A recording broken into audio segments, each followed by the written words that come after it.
Welcome to this episode of the Martial Truth Podcast. My interview with Detective Sergeant Stu Friedman, a very highly decorated member of the New York City Transit Police Department. Basically did everything, was involved in multiple shootings, accommodations, combat cross. This guy, he's very well known, one of the most highly decorated cops in the NYPD and New York City Transit Police Department. Okay, so we'll be talking about some of the things he was involved in. What real violence is really like, as opposed to what we think it is. So it'll be two old transit cops talking about what being a police officer was like and the dangers involved. Stu is still carrying a bullet in his body from when he was shot. So it should be good. He's also an author. He's authored 4 books. There'll be links to the books in the description. The one I read is Beneath the Concrete Jungle. Excellent. If you really want to know what it was like to be a cop in the 70s and 80s, great book to read. So that's what today's podcast will be on. As always, please click that like, share, subscribe button. Consider becoming a member. We're closing in on 15,000 subscribers, which is fantastic. I never thought our little channel would do so well. We've got other interviews coming up. Hopefully we're going to have Scott Fawcett on, who just wrote a book on Ishinru Karate. Excellent book. And sometime after Thanksgiving, we'll hopefully have Bruce Heilman on, who's a longtime student of Odo Sekichi Sensei, teacher of Okinawa Kobudo and Karate, Okinawan Kempo. So hopefully he'll come on and we'll be talking about some things. So please sit back, and I hope you enjoy this interview with Stu Friedman. Okay. So Stu Friedman, welcome to the Martial Truth Podcast. Well, thank you very much. Thank you for having me here, Mike. Stu's an author. He's written 4 books, right, at this point, Stu? 3. I'm working on a 4th at the moment. Okay, good. Not... This is the one I've read so far, Beneath the Concrete Jungle. All right. Basically true stories of a New York City detective sergeant. Stu's had a tremendous career in the police department when New York was at its worst. People think it's bad now. It was much worse in the 70s and 80s and even early 90s. Stu was basically on the job. He caught the whole bad time. I caught the end of it. So, it finally started to get a little better near the end of my career, which was great for the city. But why don't you tell us a little bit about your career, where you worked, when you came on, what year you came on? I came on in 1974, February of 1974. Began my career in the transit police. The test that I took was held by the transit police, but it was good for all 3 departments. Could have gone to the city police, housing police, or transit. Same with me. Because I scored high, I got picked first by transit, and I didn't really have an option. Or at least they told us we didn't have an option. So it's funny. I had the same thing. I was told I was NYPD. I'm ready to go the next morning and get sworn in. And the phone rings and I answer it and they go, "We're looking for Michael Calandra." And I said, "Oh, this is Mike Calandra." He goes, "Oh, this is so-and-so from the New York City Transit Police." And I said, "Oh." He goes, "Okay, listen, you're getting sworn in tomorrow." I said, "Yeah." He says, "Well, you're either transit or you're not getting sworn in." That's exactly what yeah. Me. And I said, "Well, I was happy. I wanted to be transit." So I said, No, I'm happy. I'll see you tomorrow." And he's like, "Okay, good. See you tomorrow." I wrote pretty high on the test too. So that's what they were doing. Yeah. Well, what it was, I got a call by an investigator that was assigned to the 4-7 precinct. He was a cop there. And he said I was going into the January class. I was just 21 and my birthday is early January. And he called me like a week before and said, "Listen, I got some bad news. You're going to be pushed off to February." I said, "No problem." He said, "And it's not going to be with NYPD at the moment. It's going to be with transit. They took all your paperwork and we have no option. We had to give it up." Right. I was a little disappointed, but I figured, let me just get my foot in the door and become a cop. Right. And I didn't really know there was a lot of differences. The biggest difference I found once I was on the job, when I came out of the academy, I went to District 3, which is in Harlem, West Harlem, I'm sorry, 145th Street and St. Nicholas Avenue. I worked there also, by the way. Right. Okay. So I you know worked the, there a short time. I got transferred up there 3 months after I got out of the academy. Guys put in a grievance. They had shipped a bunch of guys up there. And then I got the notification, look, they won their grievance. All you guys that just got out, you're all going up to District 3. I loved it up there. The only issue up there, as you know, was parking. yes, it was very Parking hard. was a problem. So, you know, But when I went there, and back in those years, there was no training officers. FTOs, field training officers. I turned out my first night. They didn't even have a radio for me. They gave me a battery, told me to go to 155th Street and River Avenue and find the cop.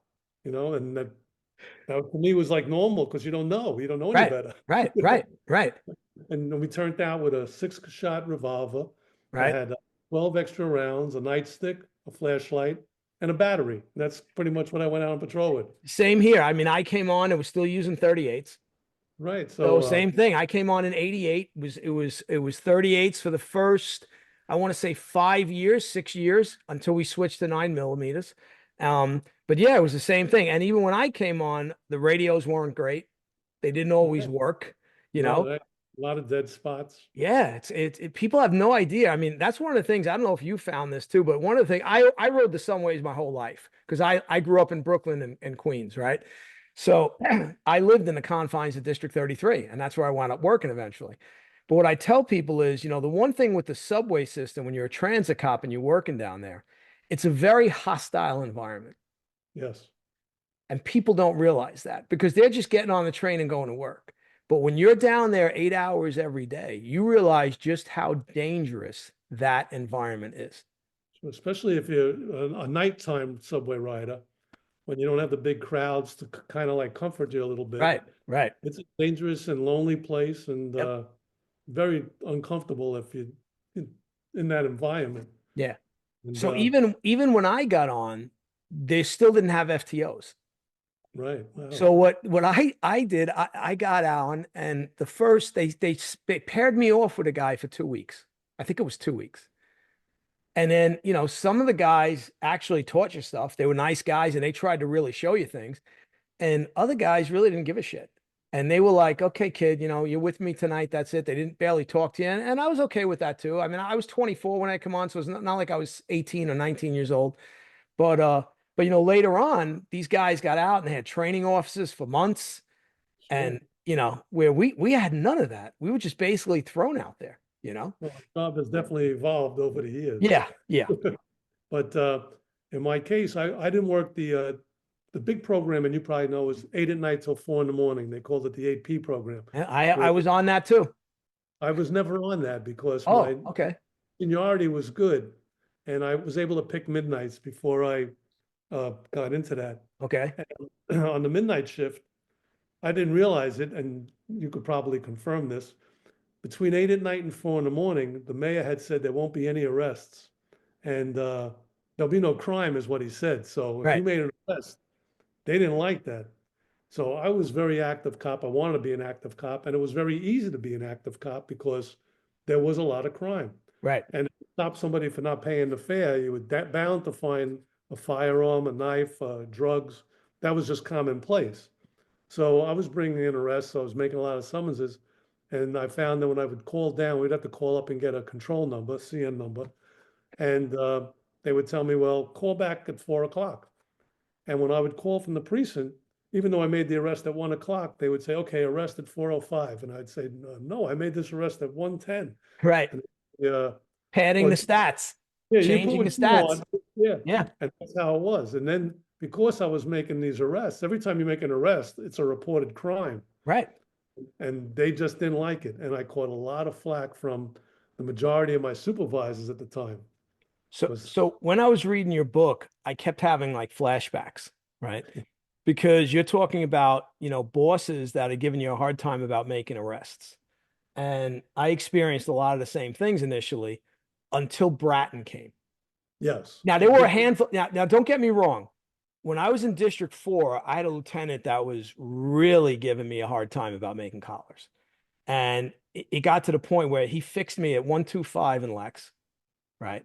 Which I was thrilled because high crime. Yes, yeah, So sure. I'd go out and make an arrest. I'd bring the arrest in, and then what he started doing is he'd assign the arrest to somebody and send me back out, and I'd make another one, and I'd come back in.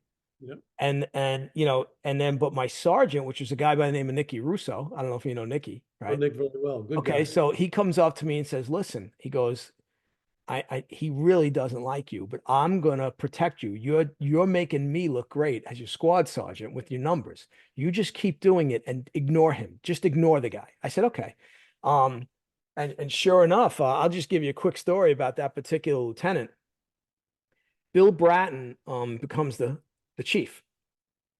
He's staying at a hotel above Fort 2 in Lex. He decides on the midnight to go down into the subway station. Walks over to a cop from District 4 that's fixed at the token booth. Can't Right. move, you're fixed.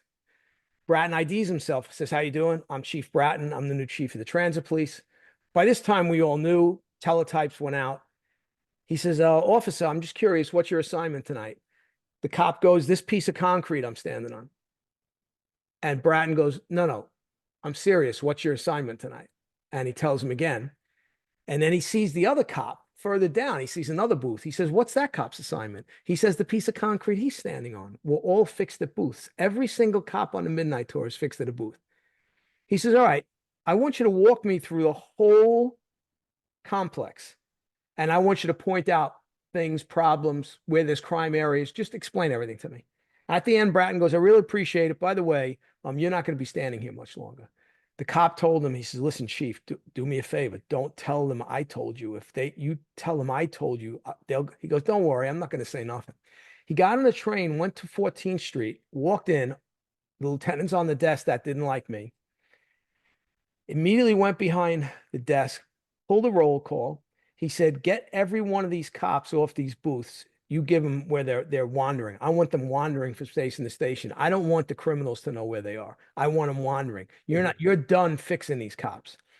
And when we heard stories like that, we started realizing, okay, there's a new sheriff in town, and and then the funny thing was, I was in 33 by the time, and he said he was going to hit every roll call, Bratton. Yeah. And the shoe flies were afraid to come to 33 at this point. A Yeah, couple of them yeah. gotten beat up when they showed up there on the midnight. Sure enough, that first week, Bratton's at our roll call, and we couldn't believe it. And he told us, he says, "I want you guys to enforce the law. I want you to arrest people, write summonses." Um, and he even asked us what we really needed. And we told him we needed a car. We only had one car. It was 100 square miles, 33. And he turned to whoever was with him. Maple was one guy with him, and I forget the other guy's name. Tommy Burke, maybe. Yeah, maybe. And he said, "All right, write that down. Let's get these guys a car." And of course he leaves. And typical cops were all like, "We're never going to see a car." Yeah, yeah. 2 nights later, there was a new car in front of the command. And we're like, okay, this guy might be a little bit different. He might be actually like going to back us and actually. So that's when everything changed as far as I was concerned. It really changed for the better, you know. But so after 3, where'd you go? I was in 3 for about a year, and you can't see them now, but I think I'm all covered with tattoos Right, almost. right, Very uncommon back in that day. right, It was associated with drug abusers and right. ex-cons. And they put me in plain clothes to fill in for a guy, and we wound up catching one of the most notorious pickpockets that night because he looked at me, but he said, "No, there's no way that guy's a cop." This is what he told us after we arrested him. Right. And I kind of had a part-time job going into the anti-crime unit. Okay. So I started to do that. And then, of course, a couple of guys were very upset about it because they had been in the command 3, 4 years. But then again, they weren't giving any activity.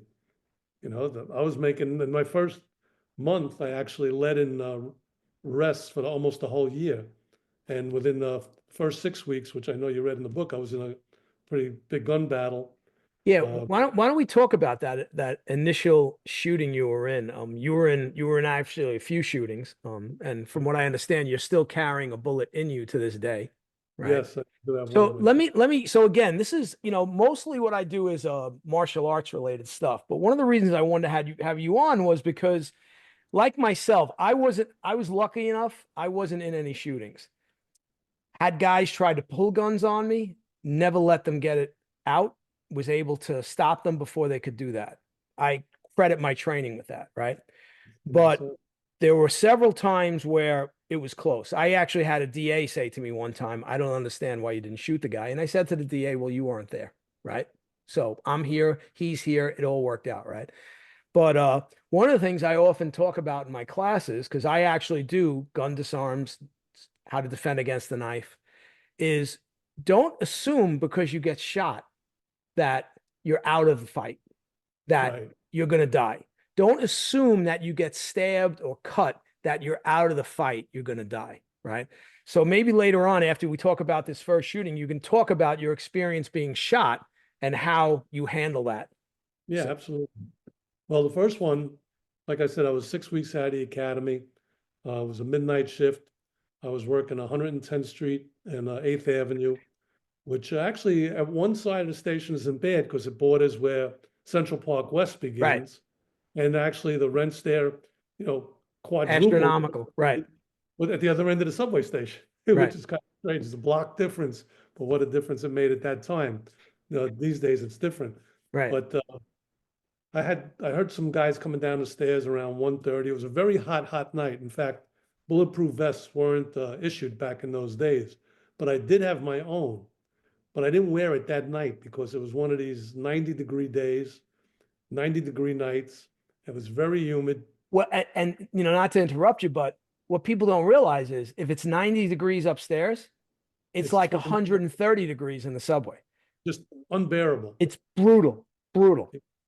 And I was standing on the platform. I saw these two guys come down, and I thought nothing of it. They would talk, and they seemed like to get along. And then all of a sudden, one of them jumped over the turnstile right in front of me.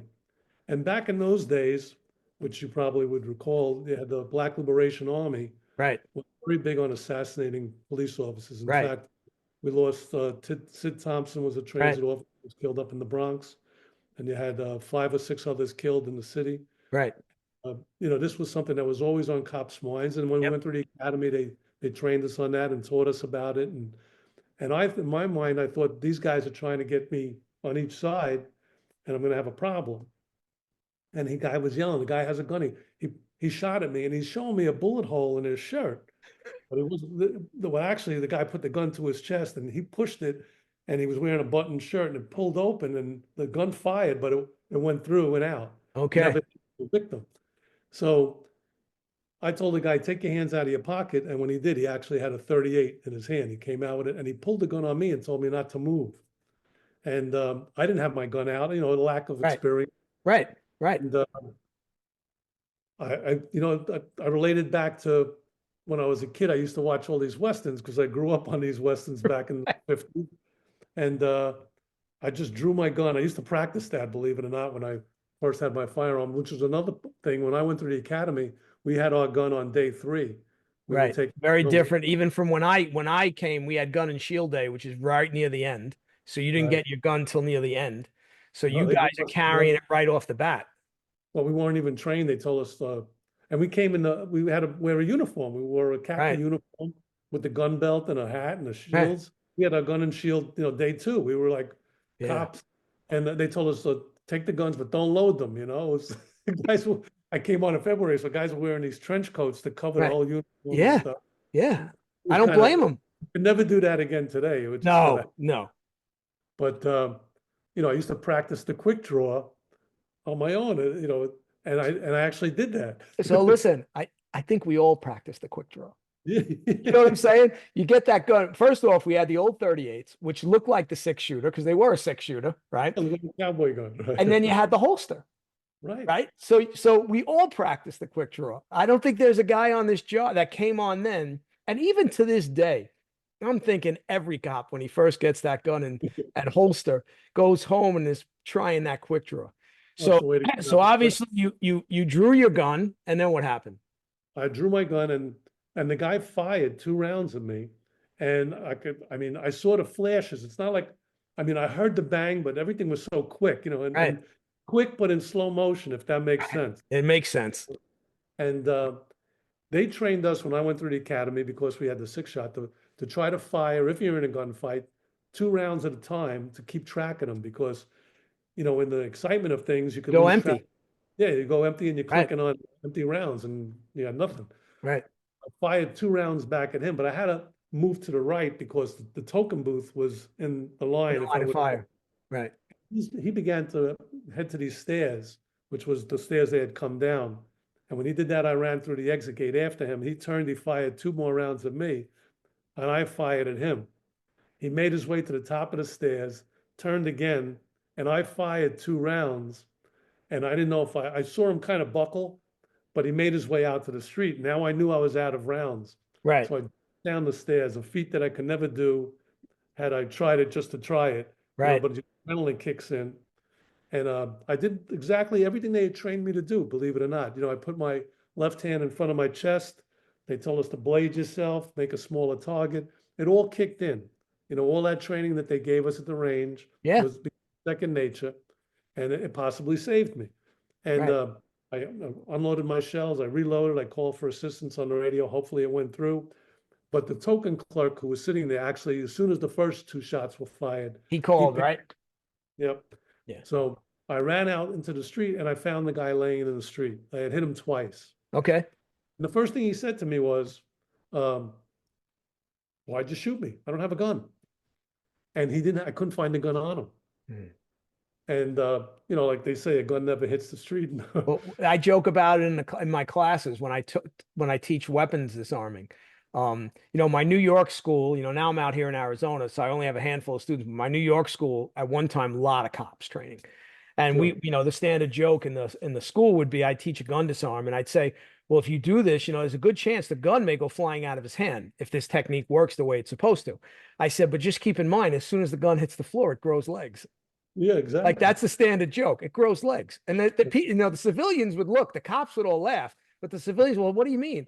I said, well, a gun hits the ground in New York. Someone's normally picking it up and going somewhere with it. Now they've got themselves a gun, right? So yeah, so it's true. Did you find the gun though eventually? What happened was, the emergency service came, and there was, on the corner was, a night, those newsstands where they would sell the Yeah, yeah, papers. yeah. They actually broke it in, tore it down, but then we found a witness that was looking out the window, heard the gunshots, looked out the window, saw the guy come out of the subway. Not when I say we found him, detectives doing a Right, canvas. right. They said they saw a girl run up, and he handed the gun to a girl. And so the gun was never recovered. Okay. But at least we had a witness, um, that saw this. And, this is another point to bring up. It has nothing to do with the defense and all, but the difference in times. The person I shot was a male black. Right, I'm a male white, obviously. right. Fortunately, my witnesses were black.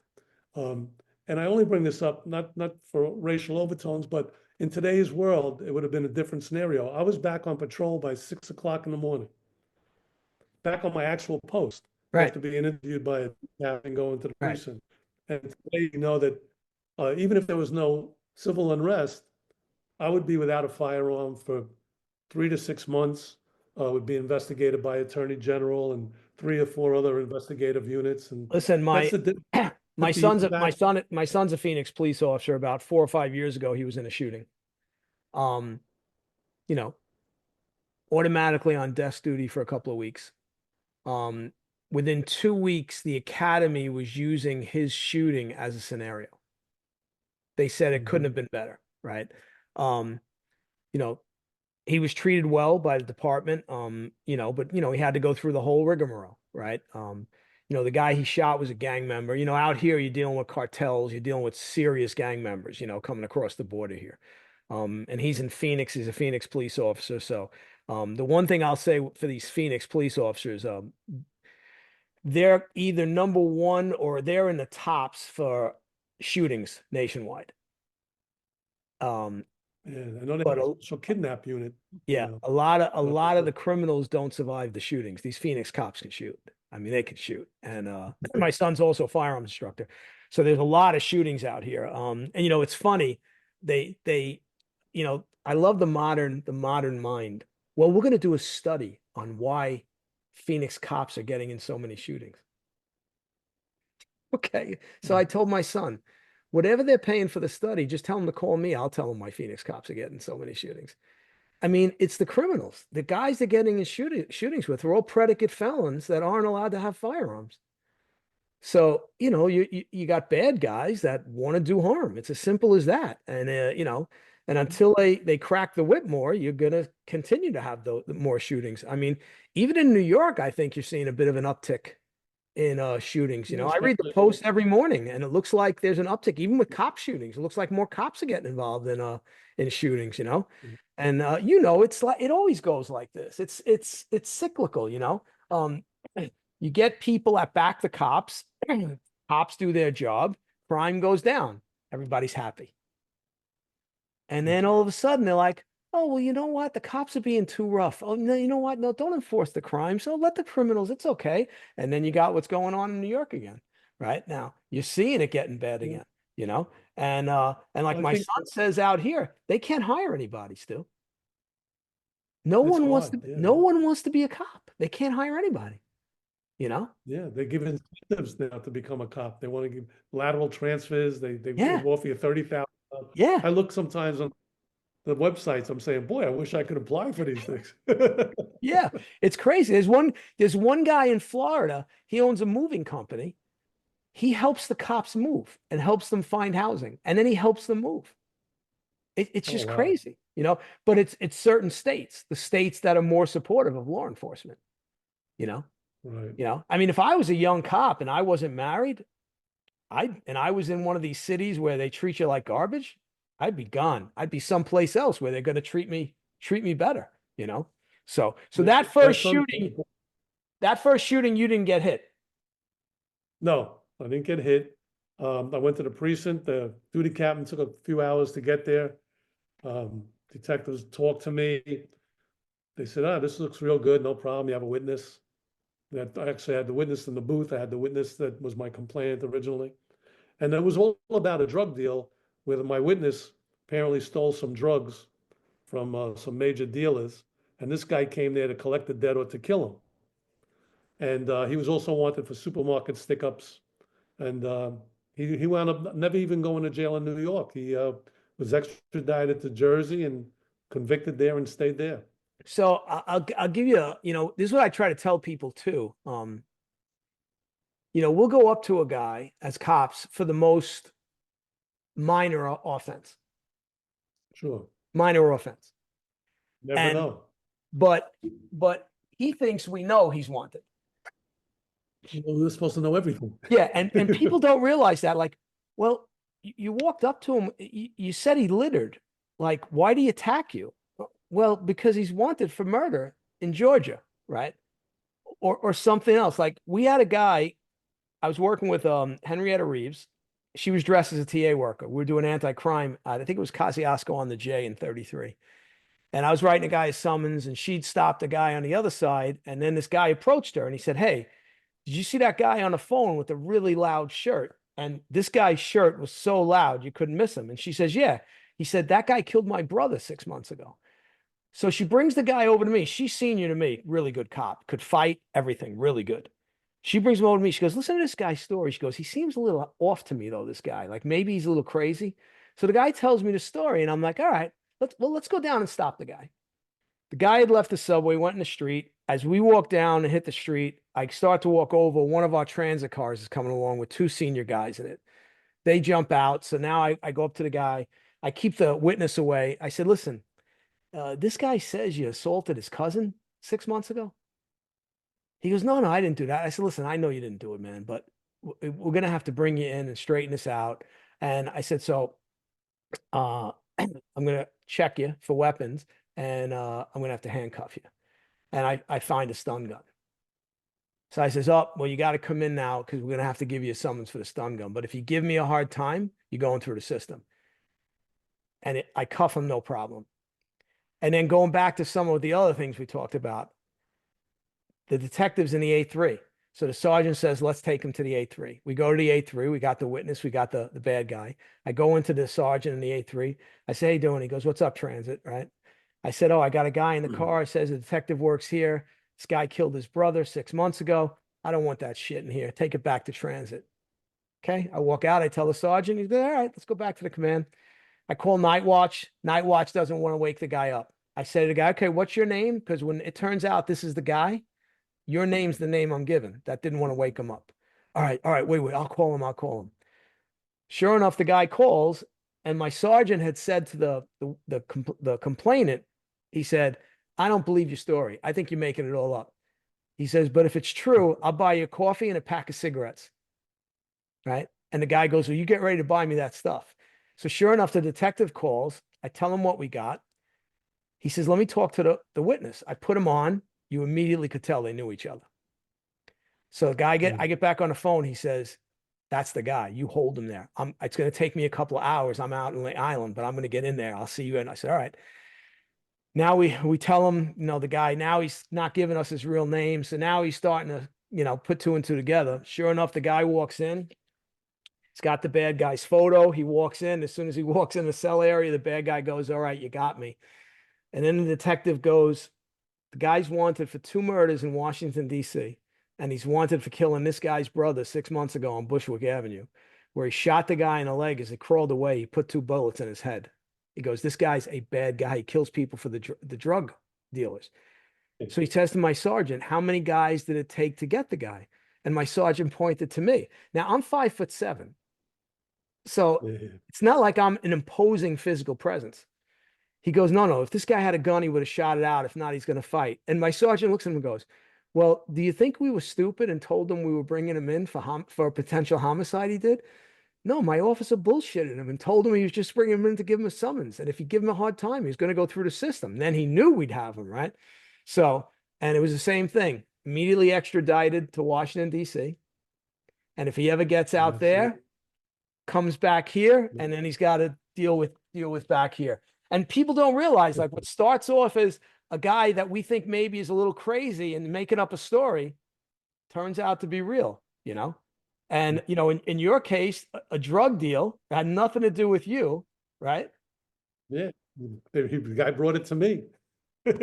But it was funny because back then in those days, you had to have a cop on every station between 8 at night and 4 in the morning. Right. Between You had to have a cop on every station and every train. So he said, "Let me go into the subway. I know I'm going to find a cop there." And I was the cop that he found. That's another thing people Mhm. don't realize when you're a transit cop. People know you're there. Right. So they'll run into the subway to get you for a crime that's actually occurring up on the street. Well, it's funny because you worked in District 3, and if you remember, if you could walk by the command and you wouldn't even know it's a police station. I think it No. said police in like 6-inch letters, maybe. Right. Not like Right. it look today. It's all glassed. Right. Says New York City Police Department. But the neighborhood, those people knew that there was cops there, Oh, and all 100%. the time they were down.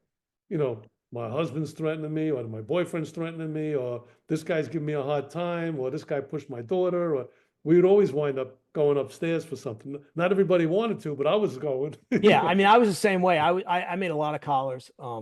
You know, I was very active, like I said. But what I was going to say was when I first got to 3, I only had like 3 months on the job, right? So, I'm still like new. But when I get there, the guys go, "Listen, you're going to have to park your car sometimes a few blocks away." He said, "So you keep your gun in your pocket when you're walking with your hand on your gun." And I said, "All right, like you don't have to tell me twice." And the one New Year's, because I only worked up in 3 about 9 months, 10 months. And then they disbanded TPF. They got rid of the 8 at night to 4 in the morning train runs. They finally got rid of it. And then I went to District 4. But I'm walking to my car after doing the midnight. No, I was doing 8 to 4. So I got off at 4 on New Year's Eve night. And I'm walking to my car and I hear footsteps running up behind me. And as I turn, one guy yells to the other guy, "Hurry up and get him before he gets to his car." Right. And I turned and I immediately pulled my gun and pointed it at the two guys. And it was like they hit a force field. Boom. They both just Yeah. stopped dead.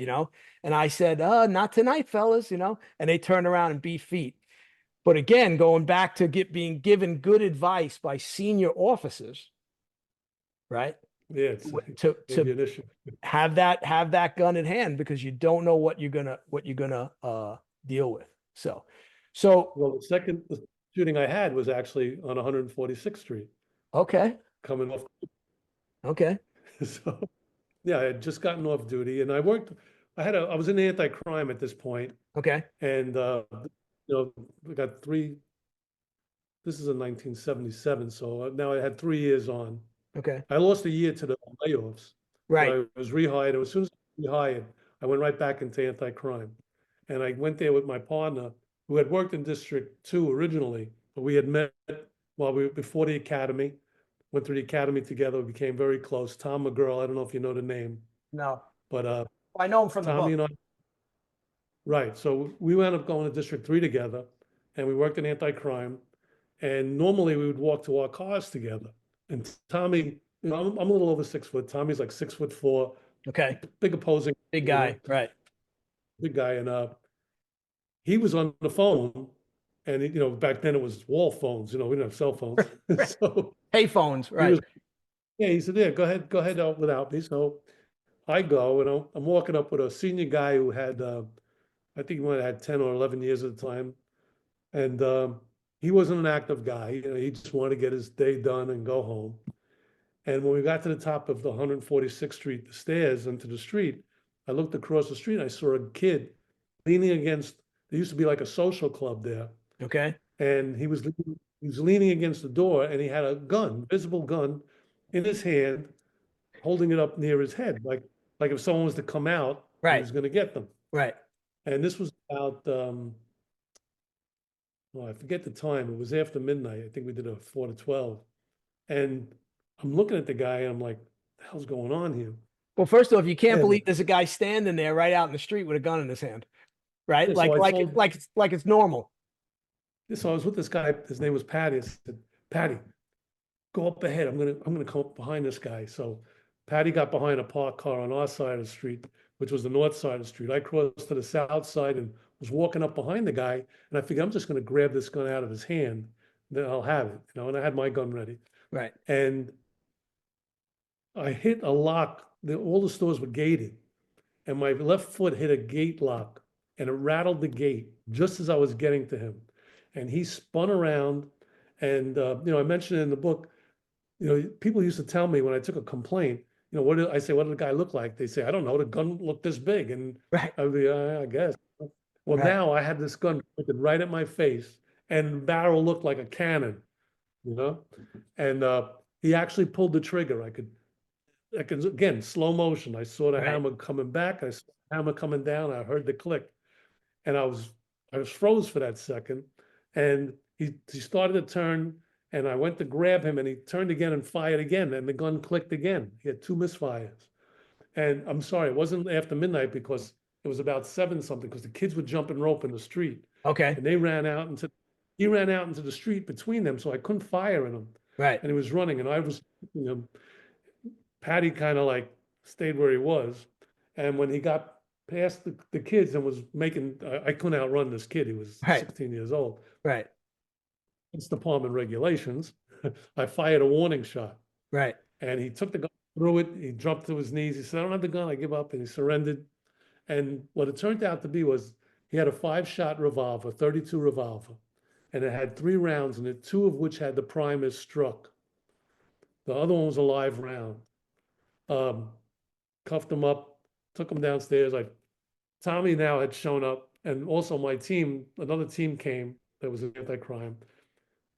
Got a round from one of the guys. I replaced the round with a live round, and that was going to be the end of that. I wasn't going to Right. report that I fired a warning Right. shot because I was scared of trouble. This is a Right. career path. Oh, I I don't want hear to do you. anything wrong.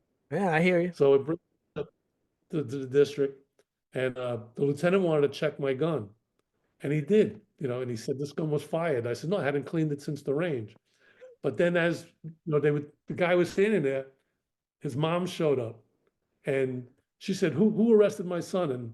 And I said, "It was me." And she came over and actually hugged me. I thought she was going to give me a lot of trouble. Right. She was thankful because other people had told her that cop could have killed your kid. Right. And Right. so the lieutenant was like, "Okay, all's good here, right?" Yeah. And also again with the judicial system, um, he was held overnight.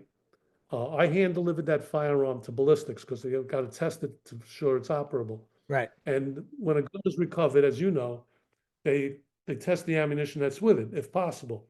So the ballistics tech, he tested it with the one live round, and that round fired. So the ammunition that he had hit, it was very old ammunition, could have been 20 years old. So the gunpowder had hardened. That's why the first two rounds didn't fire. Right. Had he rearranged those rounds differently, the story might be different. Well, Someone's looking out. that's another thing I try to tell people that, combat, life and death combat exists in chaos, you know, Sure. and you don't know what's going to happen. And, if it's your day, it's your day. Right. And, whether it be the man upstairs or Lady Luck, however you want to look at it. But, yeah, I mean, you literally dodged a bullet. You literally Yeah, dodged a but bullet, you know? and he was in jail for 2 nights, I believe, and I took him to court on the third day, and he wound up. He had never been arrested before. The whole story was he was waiting for his brother to come out, who was shooting a pool game. He had an argument with his brother, and he wanted to shoot his brother in the leg. He said. So he bought the gun for $10 down on Bradhurst Avenue, which is a few blocks away from where we were, and he had no criminal history, no juvenile reports. They wound up giving him 5 years probation and no other time.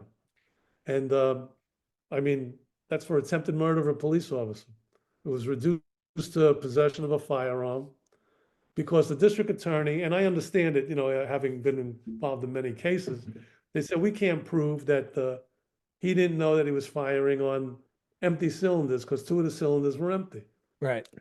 I mean, Yeah. but that's how the court system works. Yeah. And that was it. And I never heard of the kid actually getting in trouble after that again. Right. Well, that's don't maybe that was the one thing that set him straight. Maybe. maybe, but But as we both know, that's normally not the case. That the same people are no, but getting arrested over and over and over again. Like, like you being a transit cop, like me too. I worked by myself when I first got on, so there's no partner. Um, I'm riding the trains 8 at night to 4 in the morning. And you tell somebody, you buy the booth, and a guy comes up and says, "I got to get on the train," and you tell him, "No, you got to pay your fare," and he says, "I'm getting on that train." And he walks through and he squares off with you, and now you're gonna fight this guy. And I would tell like civilians this, like in my school, this happened, right? And they'd go, "Come on, you're carrying a gun, you got a nightstick, you got mace. Um, you're telling me this guy is just gonna walk through that gate and he's just gonna fight with you?" And I said, "Yeah," and this happens a lot. And what one of the things people don't understand unless they've done the job we've done is that the criminal mentality is completely different from the right, average citizen's mentality. And the problem is the average citizen can't get their own head wrapped around the fact that there's people on this planet that will do things with no hesitation that they would never think to do because they're brought right. up a certain way, they have certain morals, certain beliefs. Whereas the criminal mentality, none of those rules apply to him.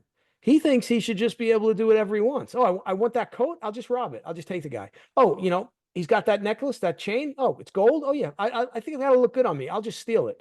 Whereas, guys like us, the way we were brought up is, oh, you don't do something like that. I mean, that's, you can't do that. That's bad. And that's the way we are.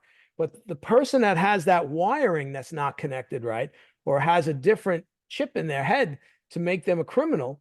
I mean, we had one guy in the command that I think was arrested at least 70 times. Sure. And Yeah. it was all minor stuff. And when you tell people this, they go, "No." And I'm like, "What do you mean no?" Like his job is being a criminal. It's like the child molester. His job is to be a child molester. That's what he is. They're criminals. Like, Yeah.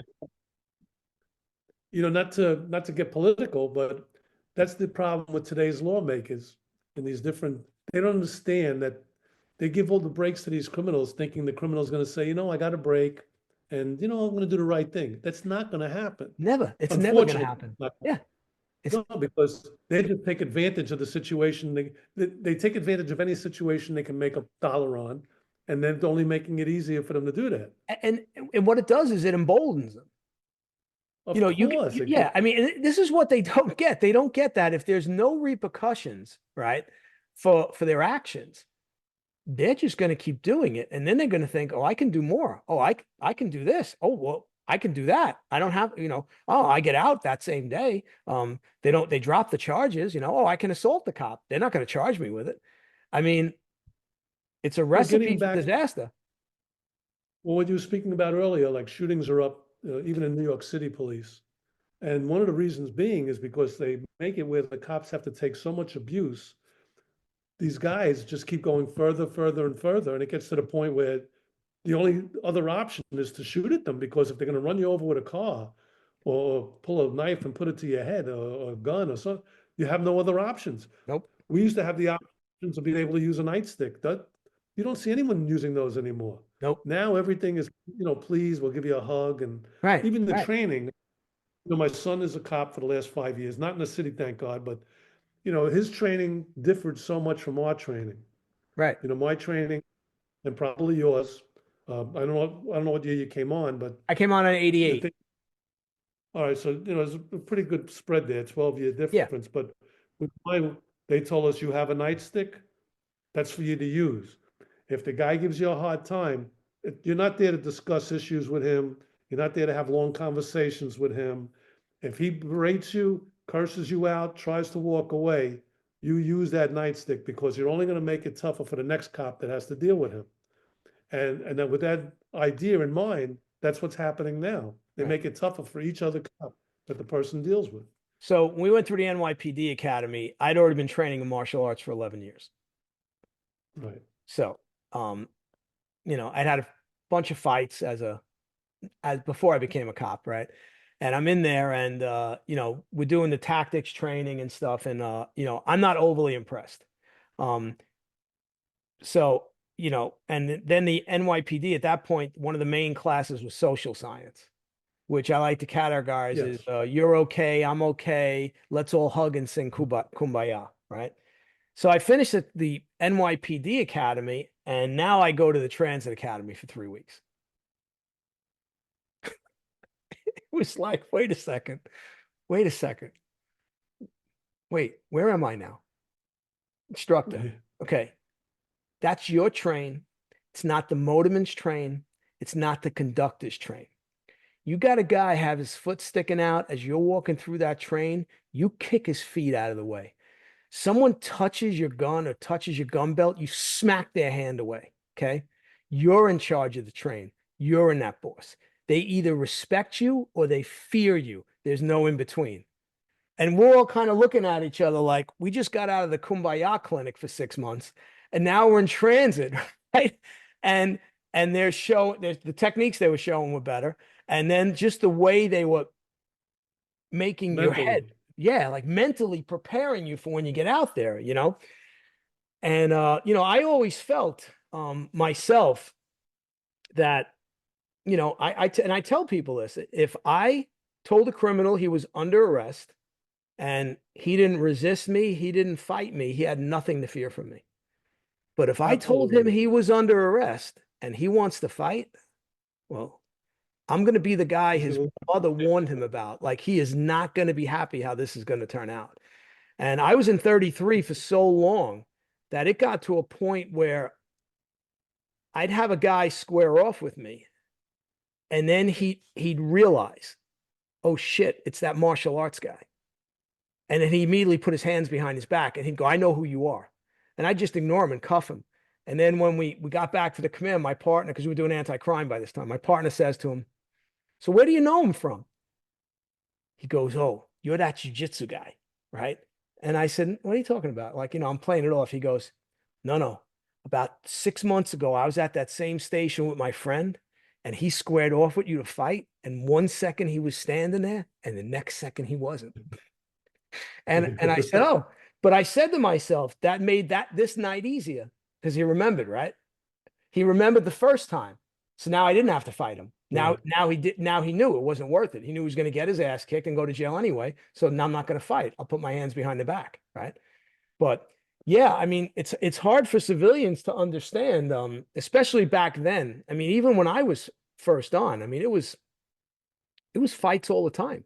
I mean, you were constantly, Oh yeah, 13s, 85s, cops in trouble, screaming in the radio. You're like, your heart's like going out of your chest because you're scared shit. You're as worried that you're not going to get there to help them as that something bad is happening. And when you hear them screaming on the radio. And, I tell people all the time, they say to me, well, describe the job. And I say, well, the job is hours of boredom and seconds of sheer terror. That's what the job is. yeah, Right. yeah, And, and 100%. violence comes like this. It comes out of nowhere.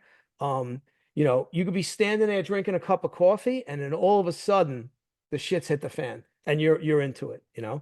And again, civilians just have no concept. I'll tell you what my son said. My son was on the job 3 months and he's very active. So, and my joke is he's got my instincts and my wife's brains, right? So he calls me after 3 months. He says, Dad, if people knew what we dealt with every day, they'd never come out of the house. That's what he said to me. And I said, yeah. I said, Nick, you don't have to tell me. That's why a lot of cops don't talk with civilians, because they know civilians look at you and they're thinking, first off, they're thinking you're bullshitting them. They're thinking, there's no way that's true. Right. And then, then they can't get their head wrapped around the fact, but yeah. So now your third shooting, is this the one where you get shot? Well, that happens like 10 years from now. But Okay. no, actually, no. I got shot in 81, Okay. May of 81. So all my shootings were actually in the first 7 years of my career. Okay. Um, I was at that time, I had worked in citywide anti-crime, and then I went to what they call the Robbery Task Force, which was assigned to the Detective Bureau. And it was 16 of us police officers and 6 detectives. Actually, 17 of us started, and 6 detectives. And we kind of had the run of the city. We can go on duty at any district. We worked at night, midnights usually. We started like at 10 or 11 at night. We took the unmarked car, and I could go on. If let's say you were my partner, I'd say let's go on duty in Queens tonight. We just meet in District 20, which is in Queens, and we take their car and we had the whole city. And we'd call in every 2 hours and say where we were. And the whole idea was to make robbery arrests, gun arrests, crimes against people, grand larcenies, felony assaults, all that other stuff meant nothing. Right. We weren't to get involved with that. No fair beats with drugs. And Right. if you had that, they would throw you out of the unit. It was Right. all real aggressive crime. And the chief at the time was Meehan. Okay. He's the one who started that. He's the one who started the unit. And then we were all promised detective shields within 3 years. Jack Maple was in the unit. Okay. In fact, he was in the first group that got the detective shield. Okay. And it was a great assignment. And we would normally gyrate to Times Square because that's where everything was going on. And we also did stakeouts. We did undercover work where, like, I would go and buy, if there was a token booth stick up and someone heard that there was someone selling tokens out of the apartment, they would send me up. I would have this tape recorder about the size of a book taped to my back. No ID, just a gun in my crotch, Right. and I would go and buy bags of tokens and things like that, or make deals to buy them. And that was things that we did also. And I was actually off duty, me and my partner, Ty McGurl. We were off, and I was taking my motorcycle road test the next morning. Okay. So we decided we were going to night off, and we went out. I don't drink, but Tommy was, stopped at a bar with his girls in the Bronx and hanging out, and we left there Funny. about I don't 1:30 in the drink. I morning. don't drink either. So that's just funny. But go ahead. Yeah, never drank. Yeah, me either. So it's just So funny we because left. we're not the norm. So go. We were in a private car, and we were driving down a one-way street, and 3 guys, I was 27 at the time. These guys were about our age. They crossed in front of my car. So we just looked, and as we looked over, there was a guy about, I called him an old man at the time, but he was 40, which is now a youngster to me. Right. Yeah, he was walking into a building, and I said, wow, looks like they're gonna mug this guy. So Tommy goes, yeah, pull over. So we pulled over, and sure enough, they run into the building just as this guy enters the door. So we get out of my car, we run in, and they're beating this guy up. So we think, oh, we got an off-duty robbery arrest. So we pull our guns, we put the guys up on a wall, and it turns out that they were just beating him up because the night before they were in a club and they weren't wearing the proper dress code, and he was the bouncer and made them leave. So they recognized him and they wanted to give him a beating for disrespecting them. Oh my God. So, The famous you "you know, disrespected me" line. Right. yeah, so the guy didn't want to press charges. He Okay. wasn't beaten up bad anyway, a Right. couple of bruises. We didn't want to get involved because we have things to do tomorrow. Tom taking me to my road test. Right. And these guys don't want to get arrested either. So we just told everybody, all right, get out of here. This and that.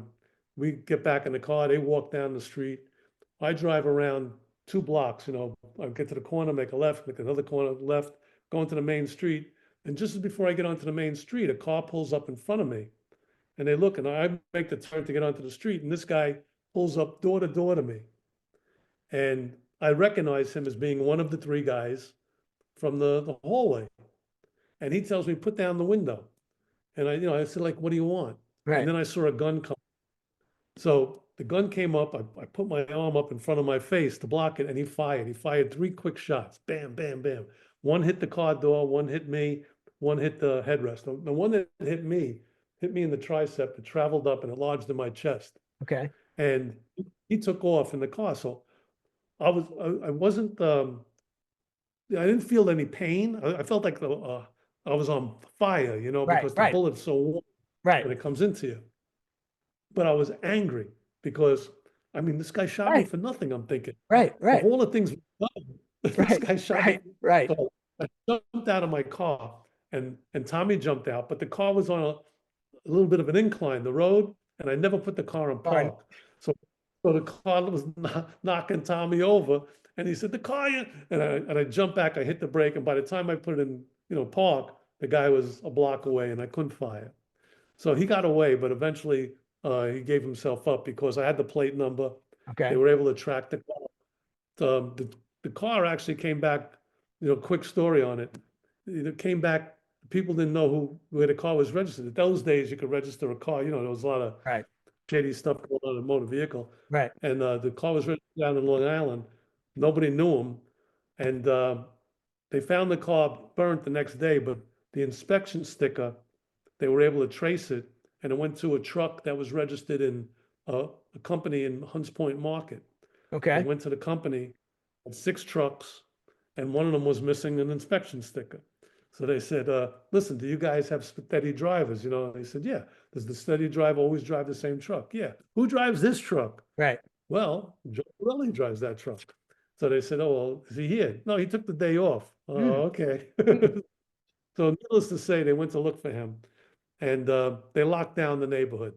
Between my unit, my brother was on the job at the time, a detective in the Bronx. Just my friends, you had over 200 cops and detectives saturating this neighborhood. The warrant squad went there. Everybody was there. The neighborhood froze. Nobody could make any money. Every double parked car was getting ticketed or towed. At that time, there was a lot of social clubs with numbers joints and stuff. Yeah. Yep. They told this guy he better come in or they're going to bring him in. So Right. the next day he surrendered. We went to trial about a year later. When they swore me in, uh, they asked for a conference at the bench. I was told to wait in the room outside the courtroom. And the guy took a plea of attempted murder of a civilian. He said he thought I was trying to rob him. He didn't know I was a cop because I had a beard and long hair. And Okay. that was the story. So he took 3 1/3 to 10 years, and he was out in 3 1/3. And just a quick story, which I don't have in the book, so you may not know this, but you might find it of interest. In 2005, I believe, there was a detective, Echiguri, who Yeah. was a I know you're police talking about. officer Right. in the Palo precinct. He was shot and killed when he was off duty. His house next door to him, he heard breaking glass when he got home after midnight.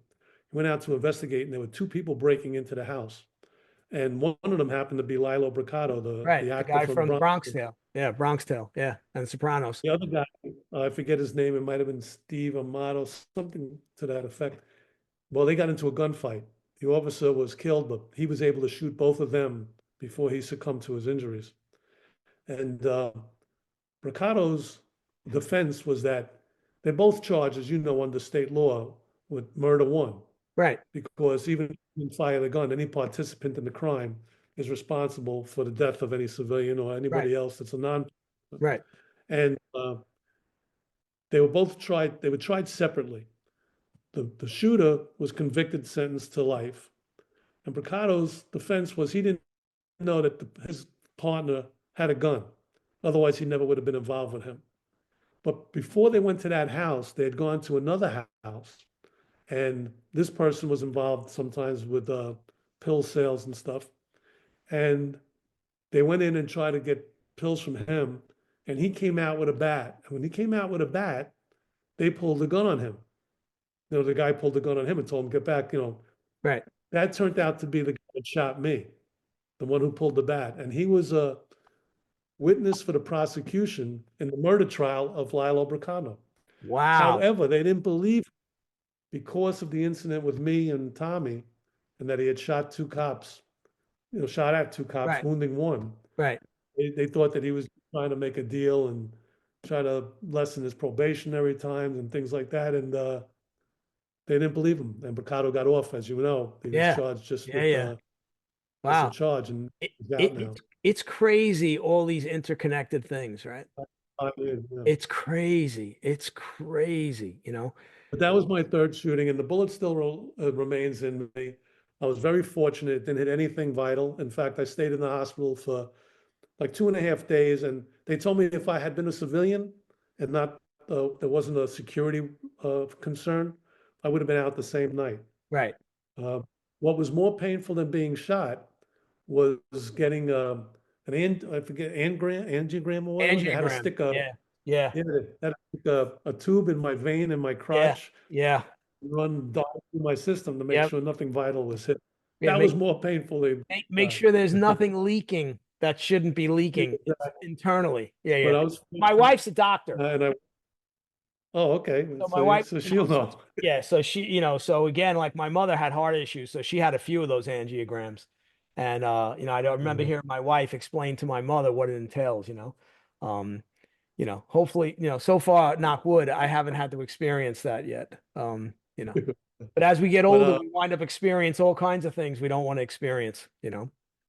So, another interesting thing with my shooting where I got shot, by the time that I went to trial, I was promoted to detective. okay. And it's funny, I have some high grades of recognition from the department, and I have a combat cross from my first shooting. But people think I got the combat cross from when I got shot. And when I got shot, I actually got minor recognition from the department.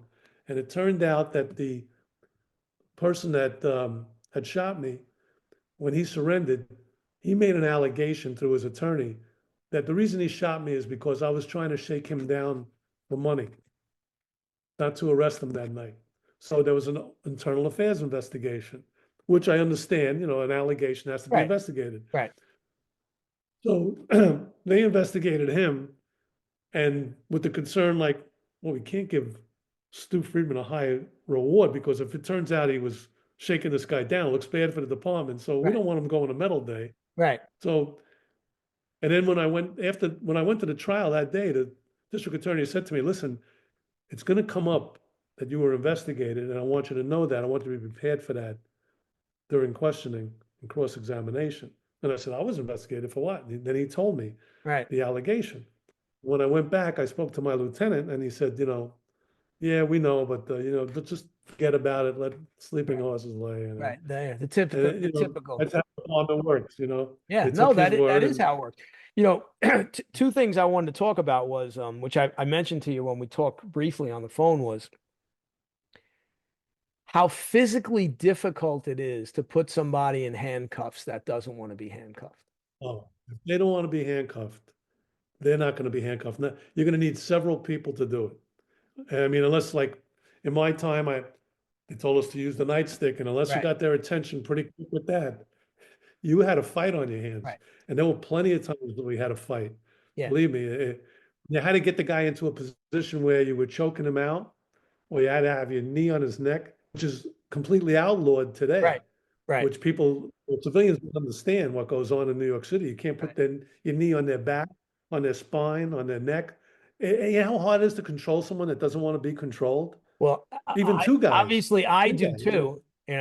For But me, this is your job, yeah, and my practically. thing is, so when I first got on the job and I would try certain techniques I'd trained in for over 10 years, they didn't work 100%. I was like, man, what's going on here? Like, why this works in the school all the time? Why isn't it working for real? Right. And then, I had to take a step back and realize, okay, it's not the technique, it's the way I'm doing the technique, meaning that the way I was shown is not the best way that this technique can be done in an actual combat situation. So then what I started doing was I took some of the hardcore students that were serious training guys. And I said, all right, I want you to resist. I want you to resist, and I'm working on these different joint locks and stuff. And now I'm seeing the reactions different. And now it comes up again where I get an opportunity to do technique, and now the technique works. And I'm like, oh, okay. All right. So now, because like I would look at a particular technique and say, this technique is found in all martial arts. So it's not like it's just in the Japanese arts, it's in the Chinese arts, it's in Greco-Roman I wrestling, mean, it's in Mongolian wrestling. It's across the board. So it can't be the technique, it's got to be the way I'm doing it. So that was one of the interesting things initially that I found, that I had to figure out how to adjust what I was doing to make it work for real. So initially, initially I'm getting into fights, I'm trying to get the guy into control.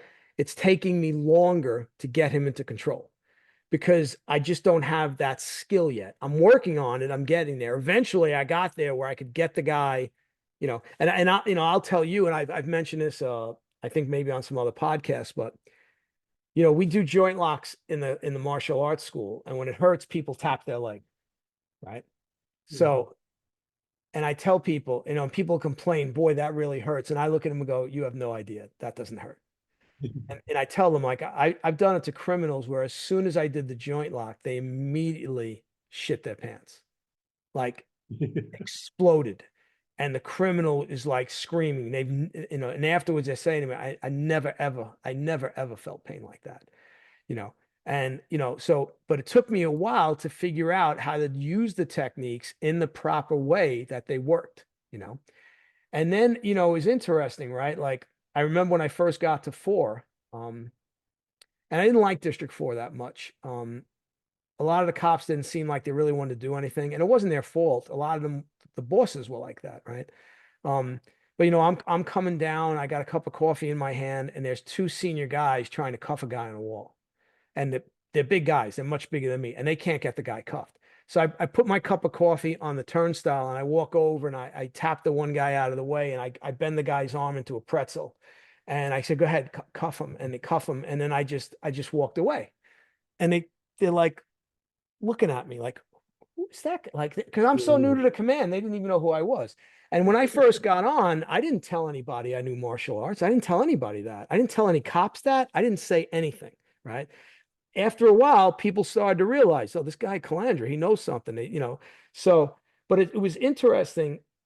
And I tell people that do and teach martial arts that unless you've experienced real actual combat where you're trying to use these techniques for real, you don't know if they're going to work. You don't know, Right. you know. And even when we're in the academy and they're showing us certain things, we don't know if it's going to work until you get out there. And like in your case with some of your It takes a lot shootings, of prac- say it again. takes a lot of practice. You just, it's Yeah, they like you watch movies, they train you, but until like you say you do it, if you're only going to do it that one time, right. it's You're hit not and going to be miss. able to do it. Right, right. It's not going to work. I met a guy out in California. I can't remember his last name, but his first name was Don. And I got introduced to him as a jujitsu teacher. And he was older than me, but he's a cop. So at the time, I'm already a cop, and we're talking and we start comparing techniques. And he's doing joint locks on me.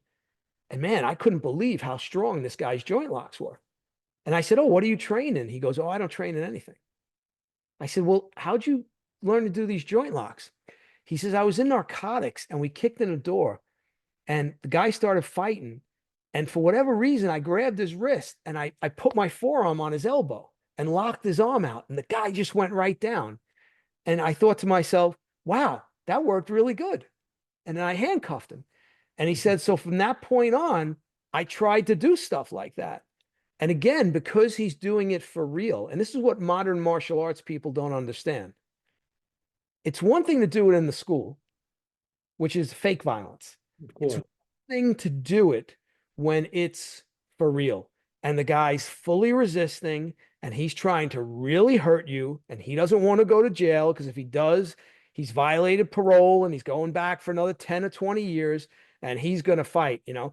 And I tell people where I threw a guy and broke his shoulder, kept on fighting, kept on Yeah. fighting. I finally got him into position where I cuffed him. Now, when I got him back to the command and I took the cuffs off him, he couldn't move his one arm because by that time the high had worn off, right? But, you know, and I tell people, you know, you watch the UFC or these things where a guy gets put in an arm bar, he taps out right away. And I'm like, criminals, they'll take a broken arm. Like, you people don't understand. They'll take a broken arm, you know? Well, it's the mindset. You know, a lot of fighting is based on your mindset. Right, Just like you're able to take a certain amount of pain more so than somebody else right, based on your training. right, And how many times do you hear that, or you read that a cop shot a guy 4 times and he's okay. Cop gets hit one time and, near death. right. You know, it's amazing. I've seen guys actually shot 6, 7 times, Yeah. bad guys. Yeah. Yeah. And you talk into them like a system, you know? Yeah, I had a guy. I responded to a guy, guy male shot. I get there, the guy's sitting. He's at a firehouse sitting there. I said, "You're not shot." He goes, "I'm shot." I'm looking at him. Where are you shot? I don't see you shot anywhere. He raises his shirt and he's got a bullet hole, a small bullet hole. I said, "Holy shit, you're shot!" Right? Another time we responded, the guy was stabbed outside of a social club, and I'm looking, and the guy's intestines hanging out. It's hanging out and hanging down like a foot. And I look, Yeah, I point to it. I go, "Guy, you know, you all right?" And he was so drunk, the guy. He goes, "Yeah, it's okay, my friend. My friend did it. It's okay." Like, it's okay. yeah. Your intestines hanging out. And, you know, I tell these stories in my classes, and, you know, people look at you like you're crazy. Like, no, come on, Mike, that didn't happen, you know? But Making yeah, up a we see story, right? things. We see people shot multiple times. We see people stabbed. You know, like I tell guys, you see a guy jump down off the elevated platform and run. And people like, no way. If he jumped down, he'd break his leg. I'm like, no, I'm telling you, I saw the guy jump down and run, you know? Well, in my book, I have a story, which you may recall, where I was a detective and I got called for a guy that was struck by a train. And when I get to the hospital, his arm was severed from the shoulder, at the shoulder. Right, And he laid there and spoke to me as if I went there and he had a headache. right, He talked to me like everyday conversation. And the doctors come in with a bag full of ice and his arm. right. And he looks right at it. And the doctor says, listen, it's too chewed up. I don't think we're going to be able to reattach it. And he said, no, I had it for 70 years. It was good enough. Don't worry about it. But see the age you just He was a said, seven. See, that's the thing, right? That's the, he but was a World War II vet. He had he said, right. But see, that's one of the things my sons and I talk about, and even people hear about how the current generation's a lot softer. oh my God. It is so Yes. much softer. Yeah. I mean, You yeah, can't even yell at them. I They'll mean, cry. it was the same thing when you got on. I mean, you're getting on, and there's a ton of guys. Like even when I got on, there was a ton of guys that still had been in Vietnam. Yeah, mine was a Vietnam era. I was Yeah, Vietnam era. yeah. And even when I I didn't got on, serve, my but two of my yeah, main sergeants in 33, Dom Triola and Davey Weeks, had both been in Vietnam. And a lot of young guys yeah, would yeah. come on and look at and see these older guys. And by this point they're mellow, right? Okay, but then I wound up driving those guys a lot. And then so I saw them when things couldn't be mellow Yeah, anymore. tough. And then you realize, Right. oh boy, this guy's not the quiet older guy you think he is. Like there's fire there because of what they've been through. But also I found with a lot of those guys, and my wife's father was a Pearl Harbor survivor. Oh, So wow. yeah. So I found with that generation, those guys that have been to war, they don't feel the need to puff out the chest. Right. They know what they've done. Yeah. They know what they're capable of. Right. And even with martial artists, like I'll go to a seminar or something, and guy's puffing out his chest, or a guy will make a statement like, "Yeah, well, this technique works all the time," and I'm there, and my hand goes up. I raise my hand. The guy looks. He goes, "Yeah." I said, "How do you know it works all the time?" And then the guy kind of looks at me, right? And I go, "Well, have you ever done it for real?" He goes, "Well, no." I go, "Okay, so then you don't know that it works all the time." And there's no such thing as a technique that works all the time, right? And Mhm. again, this is one of the problems. This is why I wanted to have someone like you on that's like me, been in real violence. And sometimes I think when I talk about things, some of the martial arts guys think, "Oh, that's Calandra. He's just bullshitting. He's making up these stories. Like these stories didn't really happen." And like I interviewed another guy, Hunter Chip Armstrong, who his whole life has been dedicated to the research of human combatives, does a lot of work with the Marine Corps, does a lot of work with a lot of different police agencies. And, he said something that I thought was really good the way he put it. He said there's only three groups that are creating fighting techniques, three groups. And he said the military, he said law enforcement, and the criminals. And what a That's a lot of good point. guys, yeah. And so one of the things, the first podcast I ever did, Stu, was who are you training to fight? Are you training like most karate guys? Are you training to fight another karate guy? Because I can tell you now, I never fought another karate guy. Do you know how criminals attack? Like, do you ever work the way they attack? Like what Yeah, they they, get trained in prison. yeah. Like, and I tell guys like, I had this one guy I arrested, fair beat, but he had a warrant. Okay. And he was an older guy, and he didn't give me a hard time. I brought him in, and he had a cough. The sergeant thought he had TB. I come in the next morning, he's still in the cell. Okay, I gotta bring him in front of the judge. It's being very nice, but the day before, when I was doing the processing, he told me what had happened was he told me when I got in, he says, "Hey, listen, he's already calling me Mike." He's like, "Mike, I just want to tell you, I went to the hospital last night. They sent me with some rookie." I said, "Yeah." He says, "So they brought me in to do an x-ray of my chest. And when I came out, the rookie was not there." He goes, "I had to walk around the hospital to find the rookie." This is the criminal. And he says to me, he says, Yeah, Mike, I did almost 20 years for armed robbery. Like, if that was the young me, that wouldn't have been good. He said, I probably would have hurt the no, yeah. rookie. He says, but now I'm older and it's not worth it to me.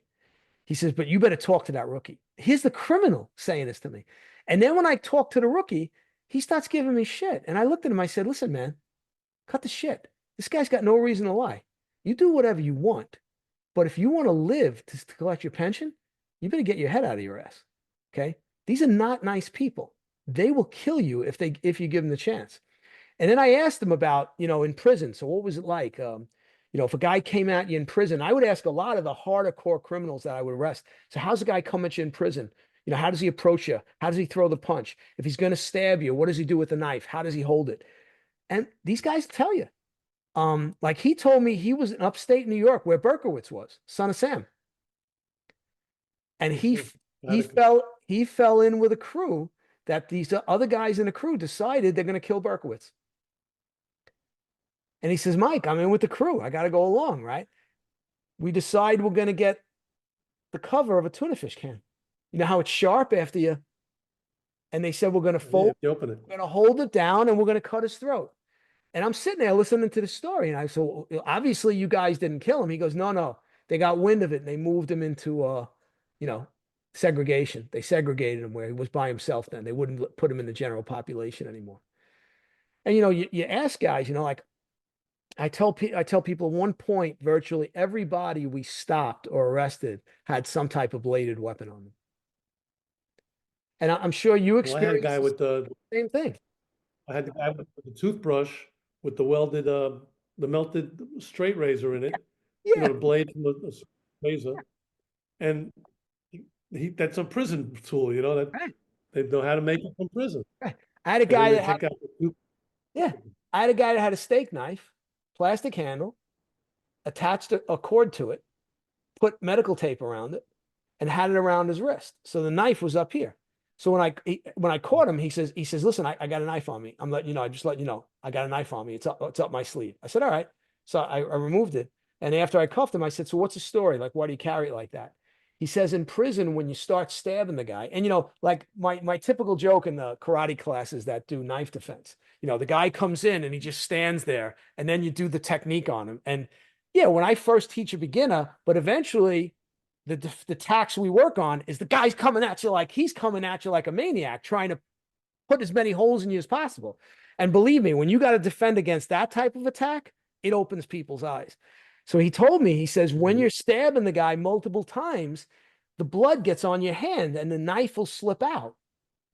But you don't want it to hit the floor. You want to be able to grab it again because you may have to keep doing him more if he's not finished.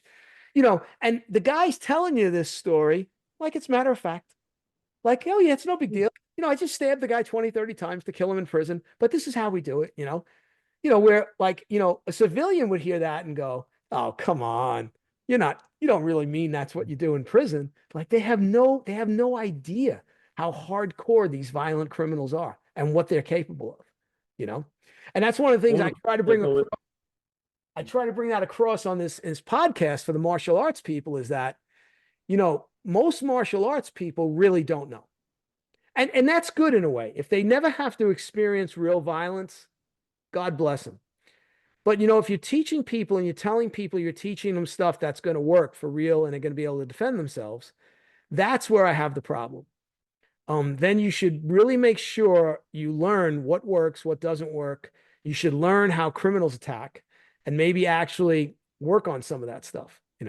Um, but I mean, how many guys would you say you handcuffed in your career? I used to make over 100 arrests a year till I became a detective. As a detective, you make a lot less, Right, unfortunately. right. But And then when you became a sergeant, when I, same thing. Right. well, actually, when I became a sergeant, I came a sergeant in '84, Okay. and I actually gave me a truck, and I had the canine unit that was new to the city. Okay. I had the whole city, 10 at night till 6 in the morning. And then I was detached to the warrant division, NYPD warrants, and I spent Okay. a quarter of my career there. I spent over 5 years in the Okay. warrant division. I had my own unit at first, Central Warrants Investigation Team, and original, uh, I was the original supervisor of that unit. And we would go out and make as many as 15, 20 arrests a day sometimes. And I was involved in every single one of them. I mean, I was with a team that these were new guys into the unit. I was supposed to train them, and they loved it, going out in the Right. street. And I'll tell you, I made more arrests, I didn't make them in my name, but I Right. was involved in more arrests in those 5 years because then I went to the Bronx Warrant Squad, Right. and every day I was in court. I mean, that was the highlight of my career, to be honest with you. Yeah. I mean, so speaking of numbers, I mean, thousands. I can't Right. I mean, 5,000. yeah, I have about 500 collars, right? And I said though, if someone asked me one time, well, how many people do you think you've handcuffed? And I was like, oh, well, that's a whole different story because I got to scenes where a cop's fighting a guy and I wound up cuffing his perp, or the cops fighting three guys. You get there, you cuff one of them. I said I probably handcuffed over 1,000 people if I think about it. It's just like crazy. You don't even realize, but it's like crazy how many people you handcuff. You know? And you brought up earlier about, like guys that you're dealing with that don't want to go back to jail. Every single person that has a warrant on them is guaranteed they're not going home that day, most likely. And we had guys that were wanted from out of state warrants, for murders, and these guys are Yeah. going to fight you. So And fortunately, not a lot of them, less did than I thought we would actually have fights with. right. But the ones who want to fight, they fight. They know they're going away for good. They're not Well, getting out old men when they get out. well, you talk about things that we did that like now they can't do.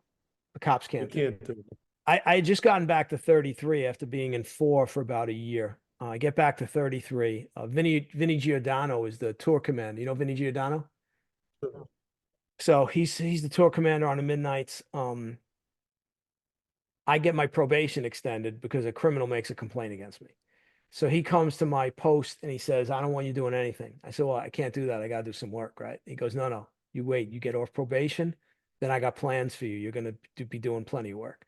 So I pretty much, I made a few arrests. I wrote summonses, but I was kind of being a little bit more low key, right? Till I get off probation.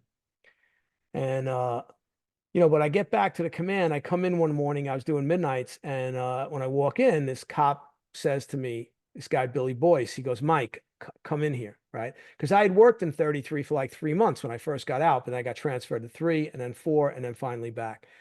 So I take my gun off, I hand it to someone and I go in the cell area and he says, I want you to know who this guy is sitting in the cell. And he goes, he mentions the guy's name and he's a very large guy. And I look in and the guy jumps up and like lunges at the jail cell, the bars, right? So I start laughing. And he goes, what the F you laughing at? He says, when I see you out there, I'm going to kick your ass. And Billy takes me outside and says, this is the most notorious cop fighter in the command. And I go, all right, right. And then as, time goes on, I see him in there again, you know, he gets out, he comes back, he'd get into a physical altercation with the desk officer. He's always high, starting fights. This cop's getting a broken hand. This cop's wrenching his knee. Cops are always getting hurt. This guy was a tough guy, supposedly a former pro boxer. And, I had said to him in the cell area, I said, well, when you run into me out there, I'm going to be the last cop you ever fight. And sure enough, I'm at Liberty Avenue with a rookie. Guys just got out, and here he comes. And there's all other criminals waiting to jump the turnstile. And we're on a midnight. And I turn to the cop and I go, uh-oh. And he goes, what do you mean, uh-oh? I says, oh, probably going to have to fight this guy. He says, what are you talking about? I said, oh, this guy's the most notorious cop fighter in the command. He's hurt a bunch of our cops. He's always attacking the desk officers. He's a major problem. And he starts screaming, I'm coming through that gate and there ain't a damn thing you're going to do about it. So I turned to the cop. I said, all right, I'm going to deal with this guy. He goes, no, you mean we're going to deal with this guy? I says, oh, no, you're going to stand right here. He says, I said to him, I said, if by chance I'm getting my ass kicked, you better call on that radio for help. He said, well, no, I got to help you. I said, listen, if he's kicking my ass, he's kicking your ass. So you call for help on that radio. But I think we're going to be okay. And he came through the gate and I walked up and I dropped him and I picked him up and I threw him back out through the gate. And all the criminals were like, what the, right? And he stood up and he said he's coming through again. And I told him, I said, you come through again and you got a problem. And he literally pissed on the token booth. And I handed my gun and my nightstick to the rookie. I said, you hold this. I took him up the flight of stairs, went up the first flight to the landing, went up the next one to the middle landing, which was about maybe 4 or 5 feet square.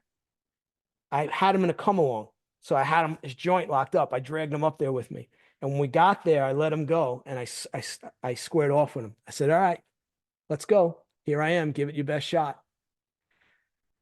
Let me tell you something. I dragged that guy unconscious up the stairs. I left him leaning against the light pole. Right. I beat him, man, like I never beat anybody on the job. Just me and him, mano a mano, hands, no nightstick, no nothing. And then I called the desk afterwards and I said, hey, Sarge, it's Calandra. He goes, what? I said, oh, I just had a run in with so-and-so. He's like, you all right, Mike? I said, oh, yeah, I'm fine. I said, Sarge, I had a long talk with him. I think he understands now that he shouldn't be fighting cops. But you know how he likes to come in the command sometimes and start trouble with you guys on the desk? He goes, yeah. I said, I just want to give you the heads up, but I had a long talk with him, Sarge. I don't think he's going to do that anymore. I think he's going to finally see the light. He's like, you sure you're okay, Mike? I'm like, yeah, I'm fine, right? 3 weeks passed, nothing. I'm walking to go up to catch my train to go to my station, and who's walking towards me? Of course. He walks towards me. He looks at me. When he looks at me, Stu, he goes like this. Just like that. That guy never got collared in our command again. Never picked his hand up to a cop again, right? Because, in Chinese martial arts, we call it breaking someone's goal. You break their goal. Put the fear in them so bad that they think, you know what I'm saying? But But Focus spirit. yeah, but and people, yeah, exactly. That's exactly it. And people don't realize that with a hardcore criminal who's okay with violence, I mean, they don't hesitate to use it. And sometimes you have to use violence against them to make them see the error of their ways. Because if you Well, don't, eventually he's going to do that to a civilian. I think knowing violence is very important. Yeah. You don't have to use it all the time, No, absolutely but if not. you're not able to use it, then there's not much you could really do in a situation. Right. And you'll agree with this. I mean, we worked with cops that weren't as aggressive, maybe as we thought they should be in certain situations. I'm sure we worked with cops that you could tell were a little afraid, maybe didn't really want to go out there and get involved in stuff. I have plenty of stories about that, but I Yeah, don't I want mean, to. me too. And I'm not going to name any names, but we all have those stories, right? Um, but yeah, I mean, people don't understand. Like that's another thing. When you're confronted with these types of situations, well, how are you going to react? Like, are you going to be able to actually function and do what needs to be done, or are you not going to be able to function? And There's a and lot that can't function. a lot of people can't function. Unfortunately, today's training, I think, promotes that more so than in the past, where if cops are confronted, I mean, you see it in videos, and I cringe when I see them. Oh, me too. Was I've seen videos, and you probably see those same ones where a cop is getting beaten, the partner is like, "Oh, we Yeah, need help." yeah, Well, yeah, how about you getting in there and yeah. helping? Right, I right. mean, that person's of no use as far as I'm concerned. Yeah, no use. I agree. And not to badmouth any police. I don't put the full blame on them. I put them on the training to be too docile. I mean, listen, it's a dangerous job, and if you have to be prepared to go into battle. Unfortunately, that's how society is. And in our time, we would train to get in there and save somebody if you could. Yeah. Yeah. You were trained to get in there and mix it up. Let's go. Right. I mean, that's the way it was. Right. It's funny. I had a senior martial arts guy in my office. He's very famous. He's written a lot of books. And there's fad martial arts that come along. And these fad martial arts claim like now this is the deadliest thing. And whether it's a pressure point knockouts or all this stuff that's bullshit. And the guy's in my office and he turns to me and goes, Mike, I see all this stuff and my experience is my violence has to overcome his violence. Like Yeah. there's no magic bullet, there's no magic martial art that works every time. There's guys that train themselves and then are able to function in those hostile environments. And like I tell people, I worked with plenty of cops that never did a martial art, and you did not want to fight those guys. No, because some of them are barroom fighters and street fighters, and they have no fear. Yeah. And And some of the old timers, those guys, they didn't hesitate. They weren't afraid to mix it up and put it to a guy, you right. know? Yeah. You know, And not for no, not. I grew up in the Bronx, and right, I went through the academy. There was definitely a difference between the guys that grew up in the Bronx and Brooklyn and the city versus guys that came in from way out in Long Island because right, it was a different vibe. right, right. Like I was fighting, people in school and stuff when I was 13, Yeah. 14, 15, 17. We had cars, we would race cars and stuff, we'd be Yeah. fighting. It was almost like that was the way to grow up in those years, Yeah. Well, I jokingly say, That's how it was. I jokingly say I could have been collared for assault a few times, right? Before I became a cop, right? But back in those days, you got into a fight with a guy, Your okay. friends 2 days later, right? Right. Or you lose and that's it. Like it is what it is, right? Now, right away, yeah, I mean, I think the training is a lot of lacking in the training. Like when I first came on, one of my instructors was an FBI agent, and he was one of the guys that went after the fugitive felons. So he did actual real police work, was in Vietnam, a Vietnam vet. Um, so he said to me, "Hey, I'm going to be teaching the defensive tactics instructor course to a police department. The FBI would come into the local police department, and it would be a week-long course." So he said, "Why don't you come in, and the day we do tactics, why don't you show some cuffing techniques for a guy that's for a guy that's fighting back?" So I looked at him and I said, "Well, why don't you guys do that?"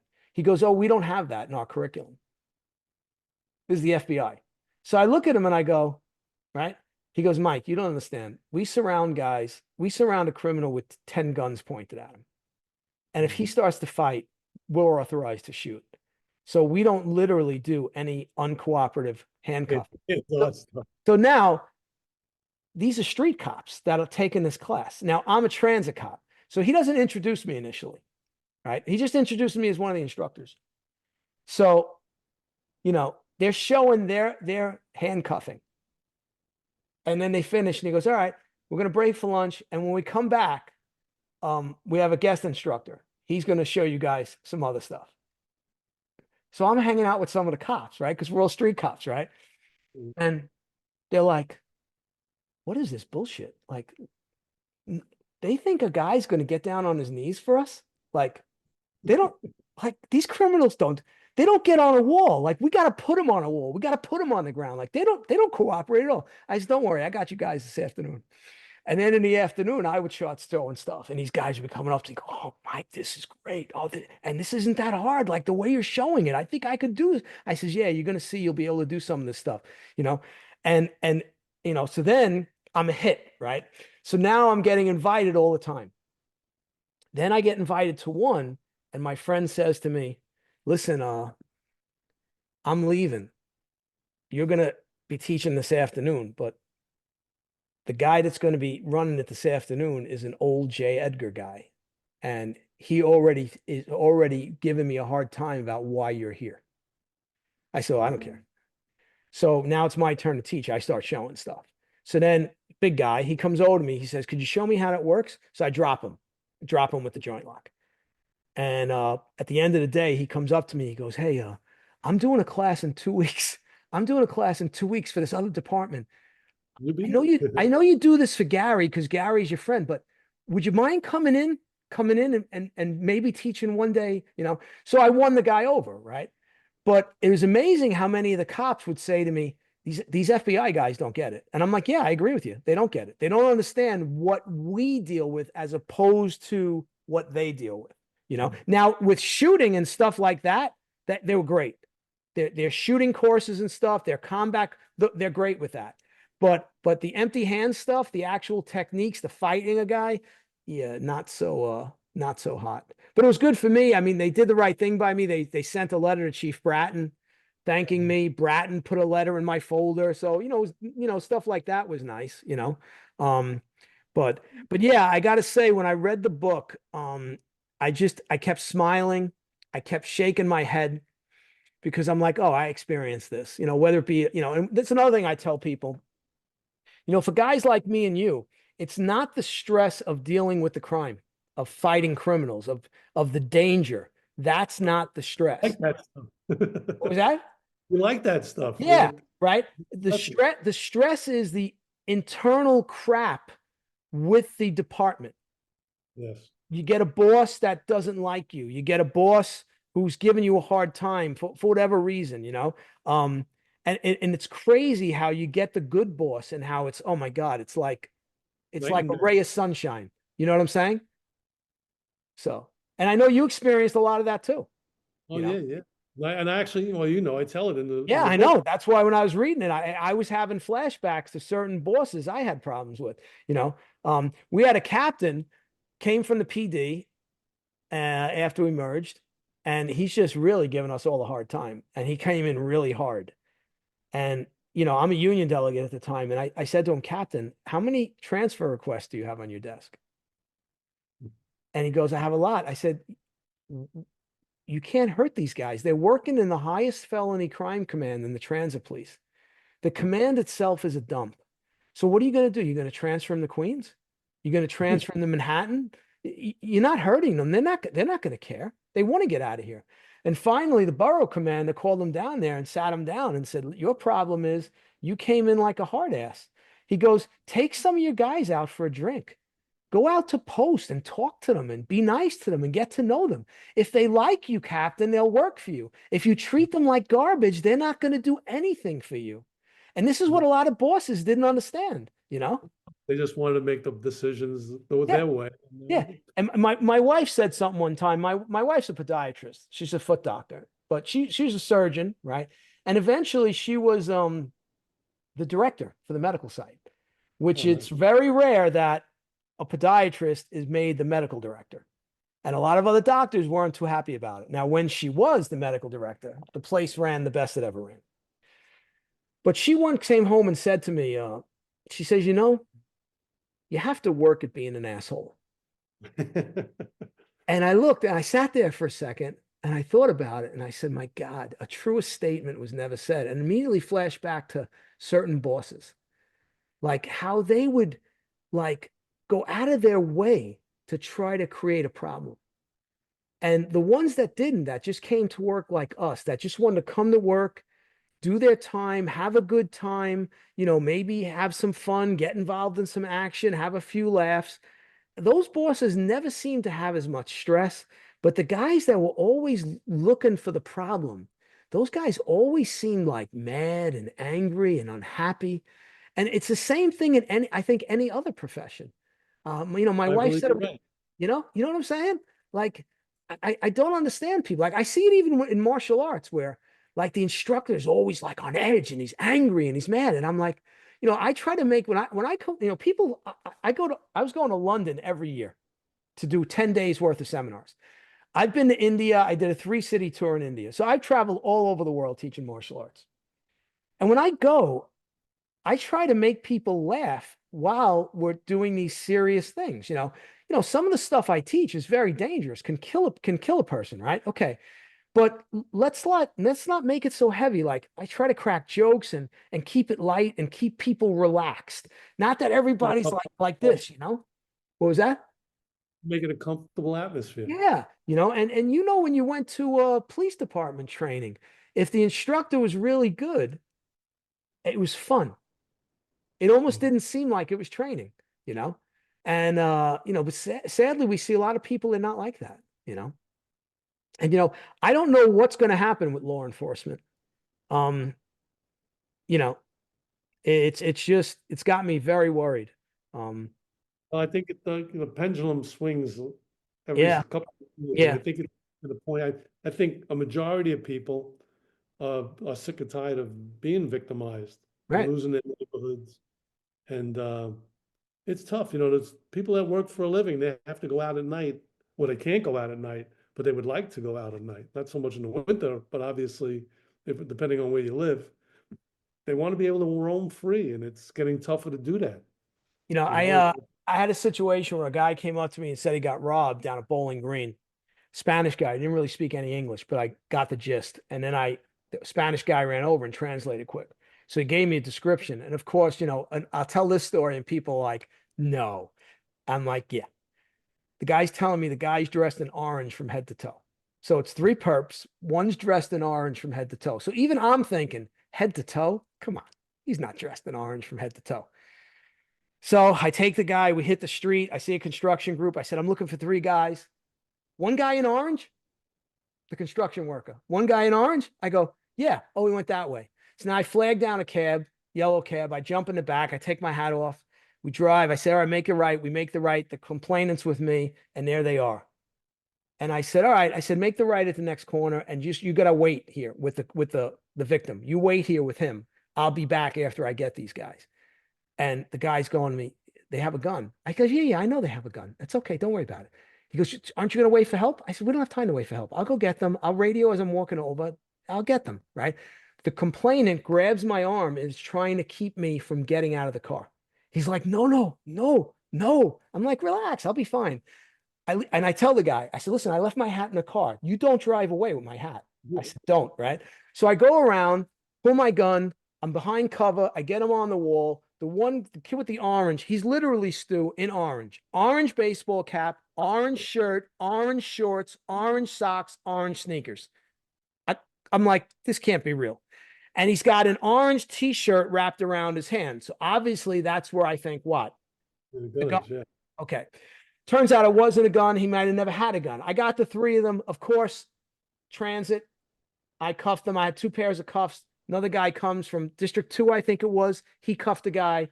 And they're telling me they're taking the collar, someone. I said, no, you're not. This is my collar. You talk about this too in the book, where a guy say, oh, yeah, I got this collar. Don't worry, Stu. No, no, I did it. It's my collar. So the reason I'm saying this is, sometimes we don't realize the effect we have on someone when we do something, right? Because we often don't see the victim again. Right. But we see them that night. They cop a plea. We never see them again. And in this case, these guys all did plead guilty, and they all got between like 3 and 9 years. But about 5 years later, now I'm back in District 33 in Brooklyn. I'm standing just inside the turnstiles, um, in the morning, rush hour. And this guy comes up and he comes walking through, and I'm looking at him like, oh, I know this guy. And then it hits me. I said, oh, this is the victim, right? Plain. He pays his fare. He gets on, and as he walks in, he looks at me and he goes, oh my God. And he runs over and grabs me in a bear hug and is hugging me and saying, thank you, thank you, thank you for what you did that day. Thank you, And, it makes you realize with just an incident like that, that we do so much good. We do so much good. And a lot of guys just don't realize how much good they're actually doing because they don't maybe get to experience that thing where the guy thanks you or he says, officer, I can't believe what you did for me. And, so it is a rewarding job. Oh, It's dangerous as hell. Um, but I loved every minute of it. yep. I know you did too. And I'll just mention another thing. I took my kids to a McDonald's. My kids had to come and work with me one day. Something happened. So they said, they told me just stay inside today. So I stayed inside. I think I did arrest processing. Um, and I said to my kids, you want to go to McDonald's? They said, yeah. So by this point, Eastern New York had gotten a lot safer. So we walked down to McDonald's and I explained to my sons, my oldest one was probably about 10. My younger one was about 6. I said, listen, 4 years ago, we couldn't do this. I wouldn't even take you out of the police station. It was way too dangerous. And they're like, yeah, Dad. I'm like, yeah. So we're walking back into the precinct, into the, station house 33, into the subway station. And I get a tap on my shoulder and I turn around. It's this big, like guy's like more than a head taller than me. And he says, hey, officer, what's going on? I says, hey, I remembered him right away. I said, hey, what's going on? Shake his hand, shakes my hand. He says, these your kids? I said, yeah, these are my kids. I says, this is Nick, this is Mitch. And I said, I don't remember your name. He says his name. I said, they shake his hand. How you doing? He goes, you guys, your father's a great guy. He goes, he treated me so well. You guys got to know how good a guy your father is, right? And I said, oh, I really appreciate it. Thanks a lot. I said, how you doing? He goes, I've been great, man. He says, I got a job. Everything's great. He says, no problems. I really appreciate the way you treated me that day. I said, yeah, no problem. He's all right, kids, you guys take care. Take care and walk in. My kids go to me. You work with that guy? You're And I right. said, yeah, kinda. I arrested him a few months ago. And he went, what? What, what do you mean, Dad? You arrested him? I said, yeah, I arrested him a few months ago. But he's so nice. I said, well, he didn't fight me when I arrested him. He didn't give me a hard time. He was respectful. I treated him well. And if I know me, I probably bought him something to eat, which I would do a lot. Even with guys that tried to hurt me, I'd buy him something to eat. And my kids were like shocked, like they couldn't believe it. And I tell people that story, and they're like, kind of look. But there's different categories of criminal, Absolutely. Absolutely. and people don't realize that either. And but and then I'll just mention this. So my last 5.5 years, I went to the intelligence division. You What want to years, talk? What was that? what years were you there? I was there from 2005 to a little after 2010 because I did almost 23 years. You're going to know my ex-wife. Okay, She maybe, worked, maybe not. she worked in Intel. Okay, what's the name? Natalie. No. So let She, me tell you. she was in charge of Haida Yeah, down no, in the Custom yeah, Market. yeah, no. I was at the Brooklyn Army Terminal. Brooklyn Oh, Army Terminal. Okay, where K9 was? That's where K9 was. Right. Okay. right. Yeah. So uh, I was the number one on Senator Schumer's security detail. Right. That's Five and good. a half years. Okay. So he requested me through the commissioner. So and I'll just mention this to give you an idea. He tells the senator that I think you've made a really good choice. I'm telling people that, I'm not telling anybody what's going on, but I'm telling my wife, there's no way they're pulling me out of transit and sending me to Intel to run this detail. There's no way that's happening. I said, that's never been done in the history of this department. There's no way they're taking a guy who's been in the transit police and then the transit division his whole career and putting him in charge of the senator's detail. It's not happening. Kelly looks into me, tells the senator, I think he's a great choice. I'm going to give him to you. Okay. I'm waiting. I'm not getting transferred. I get a call. I'm at my karate school. My personal cell phone. Hello? I'm looking for Officer Calandra. Yeah, this is Mike Calandra. Yeah, this is Sergeant so-and-so from Intel. Hey, how you doing? Good. Listen, you have an interview tomorrow with Chief Tiffany from Intel. Okay.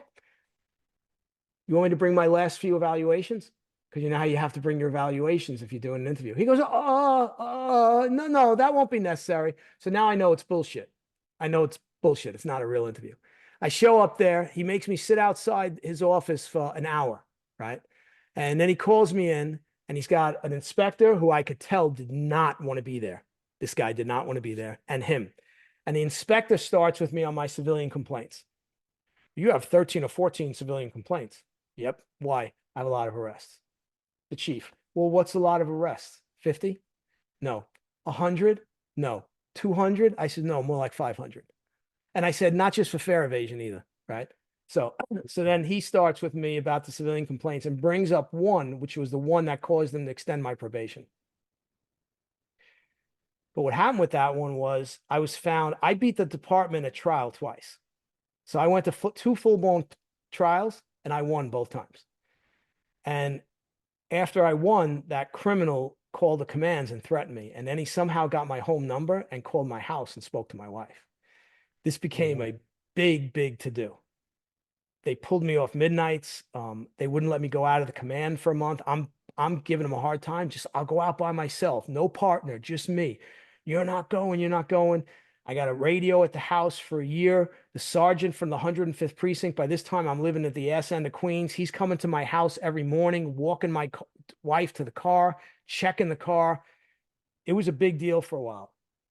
Eventually, it all got straightened out, right?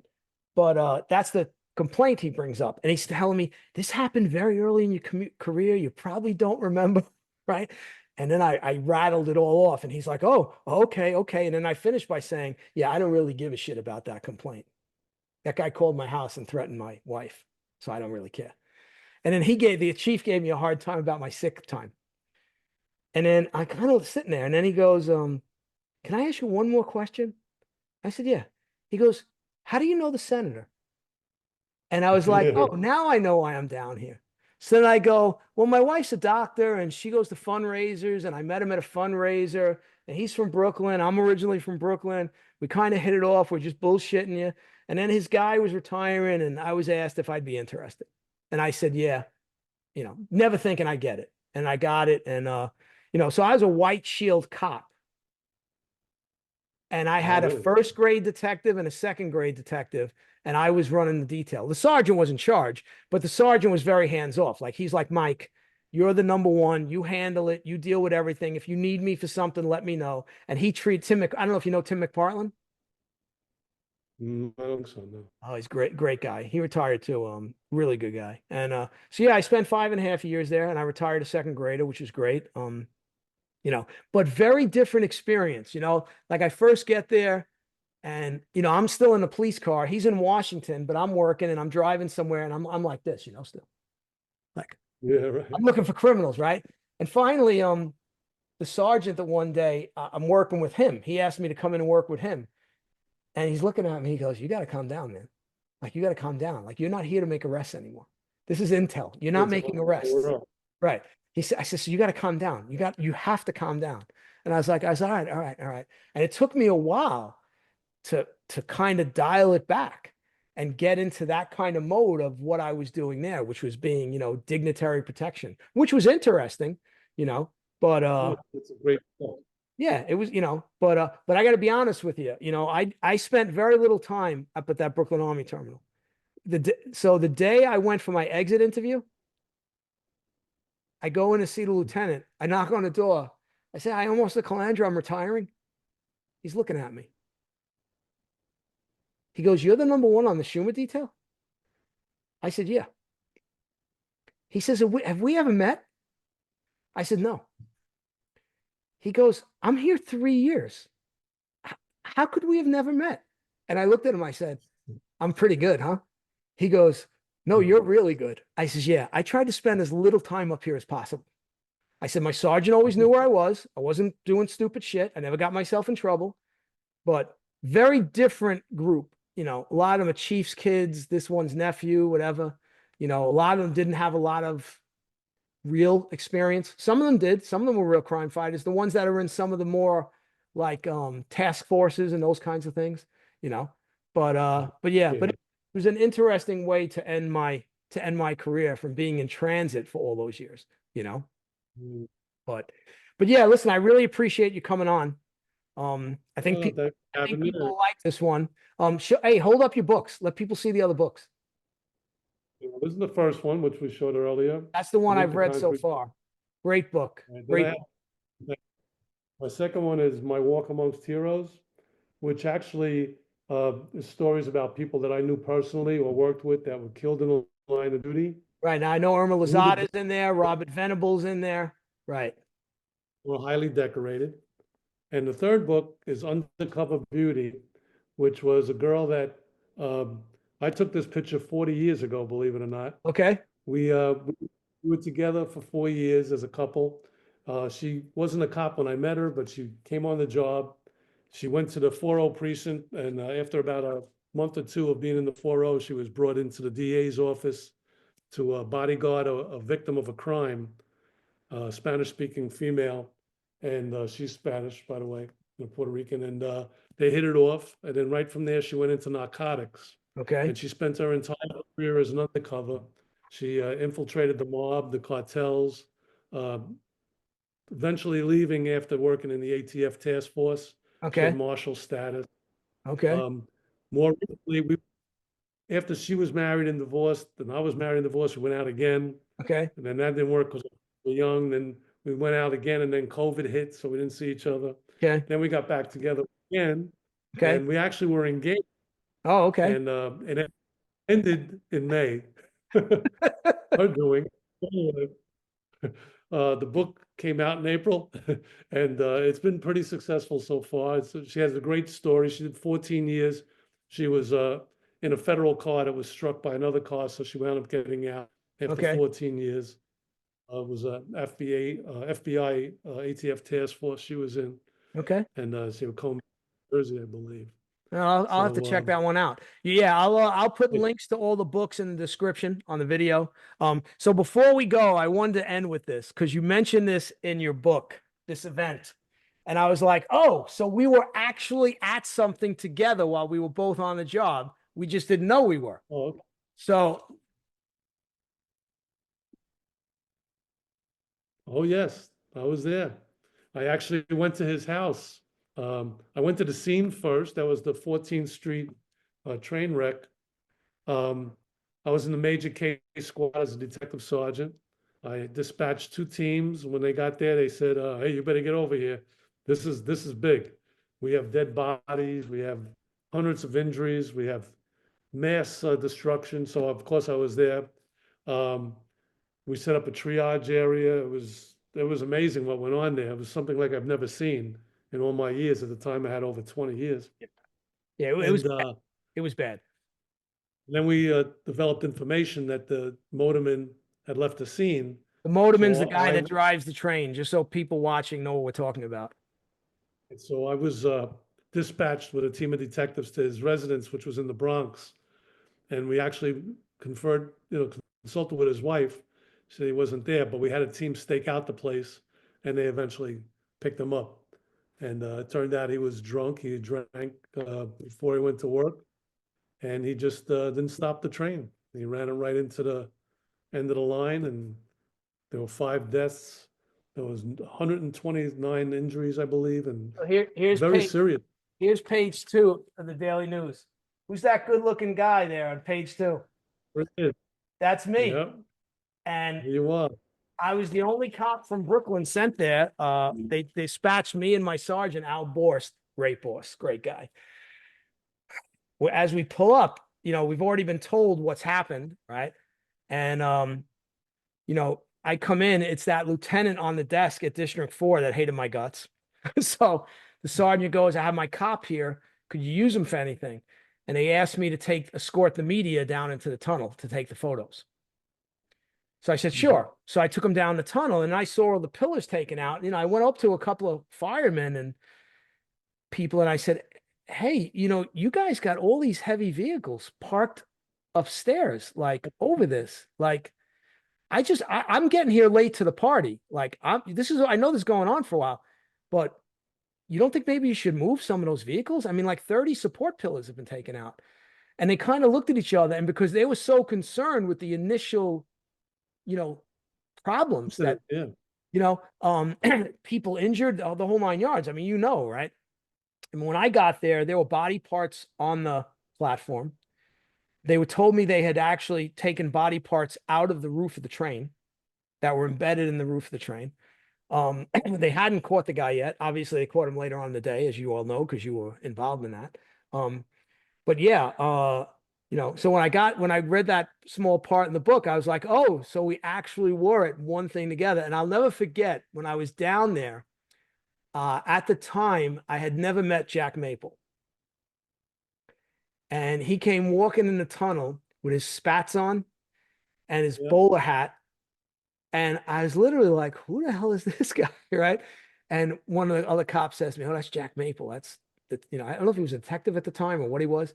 And he's like, oh, Oh, yeah, he yeah. was actually, he was like the assistant, he was a lieutenant commander. Okay. I think O'Connor was the chief, I think, at the time when Michael that Connor happened. was the chief, I think, at the time. I think you're right. I think Michael Connor was the chief. Yeah. Yeah, yeah, he was a lieutenant commander. Yeah. Uh, and I'll tell you something about Jack, just a quick note, because a lot of people may not notice. People always wondered how he got to where he was. He was a very active cop, Oh, I similar know to he was. yourself. I know that for a fact. And we were in the robbery squad. And one of the things he used to do, he used to climb up at night. When we get to Times Square, he worked with Mike Secondorf. I worked with this other guy. And he would climb up on the top of the newsstand and he would just lay up there and guys would come by and commit crimes. They never look up, Right. he'd be looking down and watching them, and he would watch a store up the street with binoculars Right. that, 42nd Street at the time was all porno theaters and, It's a you know, disaster. uh, you know, burlesque places. It was not Disneyland like it is today. No. And, they would sell knives and holsters, and he was watching the store, and when somebody would buy a holster, he said, well, he's buying a holster, he must have a gun. Right. Right. And he and his partner would follow them. And a lot of times they would go in the subway and he would catch them taking the gun and putting it into the holster in the corner of the subway. Or three guys he followed to a car and they got into the car. So when they got into the car, he and his partner grabbed them. I believe the car had Virginia plates. And it turned out that these guys had stolen the car, had stuck up a diner. And it takes a lot of nerve to stick up a diner. Yep. You Yeah. walk into a 30 people and you don't know who's in there, cops, Right. Right. firemen, military, you don't Right. know. No, no. Right. Wound up shooting one of the patrons and they left and they came up north and he caught the three of them and one of them was looking at, none of them wanted to go back to Virginia because they knew they were never getting out of prison there. But one of them gave up Joanne Chesmont's hiding spot in the Oh, Bronx. okay. And everyone was like, well, you got to call the FBI on this. And the FBI listened to this guy. They came up and they said, this is credible information Right. because the second tip we're getting on this location. And Jack and his partner was assigned to the FBI to stake this place out. Unfortunately, they never got her, and she's now living in Cuba, as you know. Cuba. Yeah. But he was involved in a lot of big things. People think he was a character, which he was, but I respected him. I think he earned his way. He never got nothing for nothing. Well, He listen, was an innovator, a crime fighter. people And he was, ask me all the time what turned New York around. And I tell them, well, Bill Bratton and Jack Maple yeah, and Giuliani but again, but like I don't think Maple is given enough credit, and again, when later on when he's a little older and he's dressing in that unique way he liked to dress, yeah, you could look at him and think, oh, look at this guy. He looks like a fop, right? He's not a, right? But then when you talk to old time guys and they tell you, oh, no, that Maple, he was, and you say, oh, okay, all right. So he's just, he's a little eccentric. And, there's nothing wrong with being a little eccentric, you I know? mean, he was a young guy. He was a smart guy too, Oh, because yeah. I could tell you a funny story, which I don't know is how if it's out there or not, but he would make a lot of arrests, and like we talked about, they didn't want all these arrests at night, so he was working. He worked in District One. They put him on, I think it's Bryant Park, 46th and 42nd and Sixth Avenue, which at night is a closed station, pretty Right. much. They put him there as a fixed post. And when he went out to meal, he went up in the park and he grabbed these two guys for stealing the pigeons, because people used to have pigeon coops. Yeah, Coops, And right. he brought these guys into District One and with the pigeons in a bag, and they said, "What are you doing?" He said, "I'm locking them up under the agricultural law." And and after that, they said, "Okay, put him on a regular Yeah, post," put him on a post. Right. But he knew the laws, and Yeah, and he would say, "You want me to release? Just sign my book that you're releasing these prisoners. yeah, I yeah, haven't put in my book that I arrested them." yeah, So yeah, he was a smart guy. He knew yeah, how to get around it. yeah. And look at how successful he was in the end. Yeah. He had the right guy listening to him. Yep. And, it worked. Yeah, it Yeah. really did. Well, listen, Stu, this has been Yeah, fun for me. Yeah, no, I appreciate you having me on, and And like I said, I'll put the links to your books in there. I really enjoyed it, and I'm sure these martial arts guys will find these stories interesting. Hearing them and understanding a little bit more what real violence is all about, and you know, maybe we'll do it again in the future when your next book comes out. okay, I enjoyed talking to you again. Hope you enjoyed my interview with Stu Friedman. I enjoyed talking to Stu a lot. It's always fun when two old cops sit around and discuss stories and things that happen to them. It's a unique job that a lot of people don't have a lot of insight into. They think they do, but people really don't.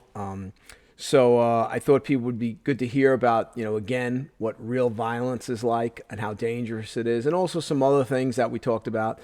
Please think about buying some of his books. They're really good. Beneath the Concrete Jungle is excellent, and everything in it's real. It really happened. So it's not fiction. It's nonfiction. Okay. So again, thank you all. Please click that like, share, subscribe button. All right. Spread the word. Spread the word. All right. And I'll see you in the next podcast. Thanks. Take care.